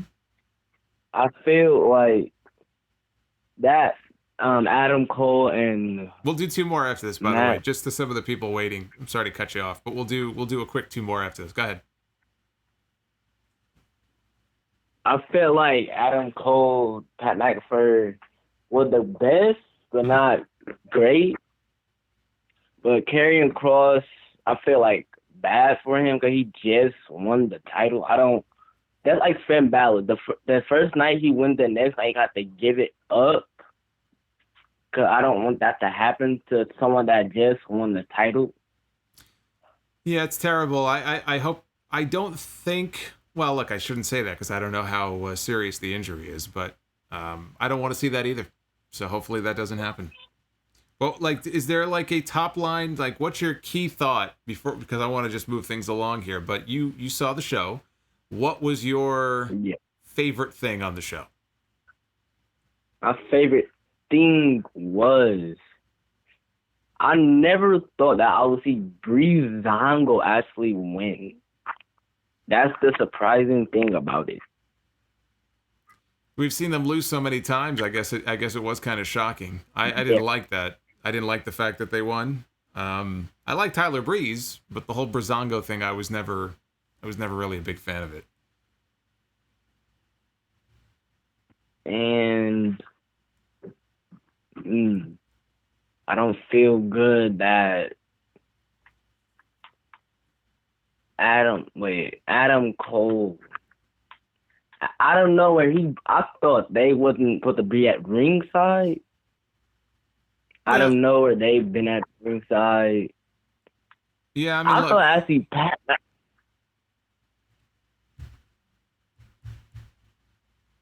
I thought Pat McAfee was gonna win for a second. He had so much momentum from the beginning. He was impressing. Look, he was impressing. I'm sure if you go on social media, I haven't had a chance to yet, but if you were to go on social media, he impressed a lot of people tonight. I think there's a lot of people who probably are eating crow right now who shit all over him and wasn't giving him any chance at all. And he went out there and he had a good showing for himself. And if he never wrestles another match again, this is a good one to hold up there and say, you know what, I went in there and I hung and I had a good wrestling match. Because he's a fan. You know, he's not just some guy they brought in because he's some big celebrity. He's a former punter in the NFL. He's not the biggest celebrity in the world. But he went in there. He's a fan. He knows what to do. He's not a dumb guy. But thank you for the call. I do want to take these last two. They've been waiting a while. So we'll... Jared, I'm going to get to you last. But we'll go to... I think this might be Kentucky. 606? Hello, this is Logan, Solomonster. How you doing? Good, Logan. How are you? Pretty good. I watched Dynamite tonight. Yeah, what'd you think? I enjoyed it thoroughly, but Dustin Rhodes, you have to stop doing the Destroyer. You're going to hurt yourself and you're going to hurt somebody else. You have to just stop it. Please. Yeah, he's going to, you know, one of these days, unfortunately, he's going to get hurt. It's cool that he does it. I mean, he's proven that he can do it, but he doesn't have to do it every single time. Oh, yeah. In that main event, I was pretty shocked by it. Plus, you could see around all the other wrestlers were surprised as well. Because, hey, that's pretty much the guy who kind of runs the company, and he just got destroyed. Yeah, it was... it's definitely going to get people talking. I'm curious what kind of number it did, because not only was it on a different night, it was delayed by half an hour by the NBA. So I don't know that it's going to do a great number. We'll find out by Monday. By Monday, I would expect the numbers to be out. Plus, it was cool to see the crowd, the wrestlers reacting to it, because you know the crowds are coming back soon. Plus, the last time I've been to a big event was one of the Dynamite tapings. Cool. Any other points here before we move on? Since the NCAA tournament was canceled, do you think Dynamite would have gotten a boost by them if they had played this year? Do you think they had gotten a big boost? Possibly. I don't think it would have been. Yeah, I mean, probably maybe a little bit of a boost. I don't think it would have been anything overly significant. I think their audience, in a way, their audience is just kind of baked in. I think that's for wrestling. That's just. I mean, look at NXT, right? They went unopposed this week, and they did shoot up, which they should have. Oh, yeah. But all these people who said, "Oh, I thought they were going to break 1 million." What planet are you on? I mean, it doesn't work that way. You have the people who are NXT fans, and then there's a very small pool of fans who just want to watch any kind of wrestling, and they'll migrate over. It's not 1 million of those people, though. So I think that told an interesting story this week as well, that they were at 853,000, but they couldn't even hit 900. That's still a good number, though. But I think people sometimes overestimate exactly how many fans are really out there. Match of the night was FTR against Private Party for me. Yeah, that was a good match. I thought that was a very good opener. And I loved Tully being out there, and I hope and I look forward to see what they're doing with him. Cool. Anything else? No, I'll check you later, Solomonster. Sounds good. Take care, man. Have a good night. And let me go to this guy over here. This guy. Just Jared. What? Jason, I've been listening to you for 11 years now. You've never offended me. Thank you. I appreciate that. You see, it's funny when I get emails like that from people. Well, wait a minute, though. It's funny to me when I get emails like that because there are other shows that, I don't know, to me, you would think people could find far more, to complain about when it comes to offensive things on those shows. I'm not going to mention anybody. We're not mentioning anybody specific, and No, we're actually probably not. thinking we're probably thinking of different people. The same people. But No. And I like those shows. People, I like those shows, but I can see when I get those emails from people, I'm thinking to myself, really? Like, I offended you? Boy, you better stay away from some of these other channels because your jaw's going to hit the floor. You're going to wilt into a little flower. But unfortunately, there's people like that who are out there who, they need their safe space. What are you going to do? Anyway. Jason. Jason. I just want to say one other thing. To that call, that other 516, I thought that was me, but it was somebody else, a kid from Jersey, who said he was having trouble waking up. I swear. Just if he's still listening, every day's a new day, man, and it's not how many times you get knocked down, you get back up, just like Rocky said, and that may sound cheesy, but you've had a lot of things happen in your life, and you've documented it, and you're an inspiration to all of us. And I've emailed you, and I've told you, I've had bad days, and I come home, just want to listen to you and just get my mind off of things, and you help me do that. And that's why I have so much appreciation for you, and that's why I always try to tune in when I can. I am behind this week. I have not listened to you all week. You got a lot of catching up to do. You got plenty of content to catch up with. I know. You're not going to like what I'm going to say, but I tried to listen to some Slim review the other night, and I fell asleep to you. Sorry, you were in my bed. I'm sorry, Jason. It's okay. I'm used to it. But I tried. I know. But I got you the next day at work, so it doesn't matter. Good. I'm behind this week. But from what I saw two things tonight. I saw Cody and Brodie, and then I saw Kross and Keith Lee. They did what they had to do with the Dark Order. For a year now, they've been lagging. They've been getting over on BTE. John Silver, that kid is hysterical. If that was Khan and Cody and the rest of them thinking that's what they needed to do to get, a big signee coming over from WWE to get over finally and not look this team, this group as a joke, they did the right thing tonight. And I kudos to that. Second thing, Keith Lee versus Karrion Kross. I don't know if it was Morrow. I don't know if it was Corey Graves. I don't know if it was Vic Joseph. I understand he got injured during the match, but even before that, it seemed like they lacked chemistry. I hate the fact that Keith Lee is a transitional champion now. He better show up on Raw. If Randy's win the title tomorrow night, Keith Lee better be showing up on Raw. And same thing with Adam Cole. Adam Cole better be showing up on SmackDown. Because I don't know what else you're going to do with these guys. I didn't see the rest of the show, so I just heard what you commented on. I didn't even go back and read. I just been listening to you. So, the Brodie thing I'm very happy with. I know Karrion Kross was going to get the title eventually. I just didn't know they were going to hotshot it this quickly. That's all. I had big hopes for Keith Lee.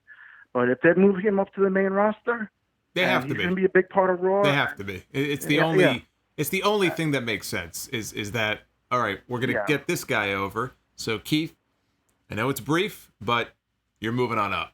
It's the only thing that makes sense. Yeah. 6 weeks, you have both titles, 6 weeks with the big title, and then you lose it in a very nonchalant match. Jason, I don't know if you noticed, man, even before the injury, they had, besides the crowd, besides them banging on the plexiglass, mm-hmm. I thought they really lacked chemistry. And I love NXT. I am not throwing them at all. Two great performers in the ring. I just felt they lacked the chemistry. Yeah, some guys have it, some guys don't. They had a very basic match. It wasn't a bad match. It was just very basic. There was nothing really. Some guys get in the ring together. Look, Keith Lee and Dominik Dijakovic. They've worked together so many times. They have chemistry together. Keith Lee does not have that same kind of chemistry with Karrion Kross. But then again, it was only one match. Maybe if they worked together more often, they would, develop a. Here's the thing about Kross. I'll just say this, and then we can wrap up. The thing with Kross is I've been singing his praises for a while now, and I said he's going to be a big signing wherever he goes. AEW was crazy to not show interest in him. I don't know if they did or not, but he ended up going to NXT. And the knock on him that I hear from so many people is, I watched him. I don't see what's so special. You know, I watched his match. He's boring. What's all this hype about him? And the fact is, I can't tell you to go back and watch this one classic Killer Kross match. All I know is that from the moment I first saw this guy, which probably would have been on Impact, he just had the look of, he had the look of a hitman, really, but he looked like a guy who you don't want to mess with. You don't want to mess with, exactly. He looked like a the muscle that you do not want to fuck with. And he has the size, he has just the look to him, and he can talk. Yep. That's the thing. Like, there's so many big guys who they can't talk for shit, but this guy can talk. He's articulate. He's got that certain intimidating look about him. But then it comes down to the work. Can he work? He can wrestle, but he's not a flashy guy. I don't watch him and go, oh, man, I can't wait to see that Karrion Kross match. That's going to be the knock on him that a lot of people have. I don't know if he can overcome that, where people are going to come around on him. And maybe he can incorporate certain things. Watch, he'll start diving now. But that's always going to be the knock on him. People are going to look at him and go, he's boring. But I see money in this guy. And I think that he can go on to bigger and better things. And this was just the first step, I think, in that process. And maybe over time he'll improve and he'll have a 15, 20-minute match that people are just blown away by. Maybe he needs to be in the ring with, I don't say carried, but like a Shawn Michaels or a I don't know, a Ziggler or a Rollins. Or a Brett or somebody like that. Maybe he just needs the right opponent. Maybe Keith Lee was not that opponent. Oh, Ziggler would carry him, for half an hour. Ziggler would sell. I mean, I have to say this about Ziggler because WWE's been posting clips from SummerSlam last year, and I had forgotten. Yeah. Is the match with Goldberg? That first spear that Goldberg gave him, the sell on that spear, I mean, he looked like he cut this guy in half. It was awesome. That's the role that Ziggler is like perfect in. So I think in the ring with a guy like Kross, I mean, Kross would probably just murder him and he'd bump all over the place and sell for him. He might be a good opponent for him at some point. Yeah. But just Jason, what do you think about the whole Dark Order thing? About just the whole recap of SummerSlam 2014 with Cena and Brock, same situation here, and then them hurting Arn, then hurting Brandy and everything like that. Do you think this was the right move to finally get this guy, in peak position? Yeah, absolutely. It had to happen. Okay. If they wanted to get him to that next level, it had to happen. I missed the Omega stuff. I didn't see what happened with Kenny. I'm gonna go back and watch. I basically got the gist of what you were talking about, but I think he is the right guy to go heel. I think Paige could be a tweener. Yep. And I don't want to comment on the FTR stuff, the Tully stuff, because I didn't watch it yet. So well, do yourself a favor. There was some important developments on the show, so make sure you catch up with everything, and then we can talk about it. I guess Thursday is going to be AEW night. Wednesday will be NXT night. Thursday will be AEW night here on the stream. Well, I got you tomorrow during the day. Then I got you, and then I got to watch SummerSlam because you never know what's going to happen. Yeah, if you get up, I don't know. You got the ladies waiting for you. You got the ladies and Jack Daniels waiting for you, my friend. I forgot about them. All right, I got SummerSlam, and then I got you after, and I don't know when I'm going to go to bed, but I got to see what SummerSlam's tagline this year. You never to see it coming. Yeah, well, they're not going to see it coming either. I should get out of here because the ladies are going to skedaddle. So let's wrap this up here. Jared, always a pleasure. Thank you, Jason. Thank you for everything. Thank you for everything, Jason. Be good. Awesome, you too. So that was Jared with his weekly call. Jared is always a part of the fun and always a part of the streams. I think we have one last Turtlehead. Where have you been? Did I miss you all night? Turtlehead with the super chat. $5 says they are the Dork Order no more. Now that title went to Retribution. Retribution is the new Dork Order. Now the Dark Order is the Dark Order. Retribution is the Dork Order. At least until they unmask and we find out who's under the masks. who's wreaking havoc in the production truck. So this has been fun, guys. Joe in the chat says the leader is Lars Sullivan. I don't know. I kind of think if you were going to bring Lars Sullivan back, which is a question in and of itself, of these two new gimmicks that they have, would you really have him in Retribution, or would you put him on Raw Underground? I don't know. I think that would probably make more sense. I don't know what's going on with Lars. Have no idea. Thank you guys for joining me tonight. All the super chats, all the phone calls, all the support. I'm exhausted. 2 shows. Never again. We'll keep them separate. But this was a good time, and we had a lot of good feedback. These are the polls again. Please vote on Twitter at Solomonster. AEW is at 78. NXT is at an even 76. So there you go. NXT nipping at the heels of AEW. Even an NXT Takeover show cannot best the score for a measly old AEW Dynamite. We'll see if more votes come in overnight for the for that NXT Takeover show, which it should. I feel like it should. It was a very good show, and so was this. So again, thank you guys. This has been a lot of fun. Tomorrow morning, I'm gonna wake up maybe and record 666. I have so much stuff to cover on there, and tomorrow night, live right back here on YouTube for the SummerSlam stream, the Wrestle Rumble contest. You'll never see it coming. We're going to have a lot of fun tomorrow night. And super chats, phone calls, all that good stuff.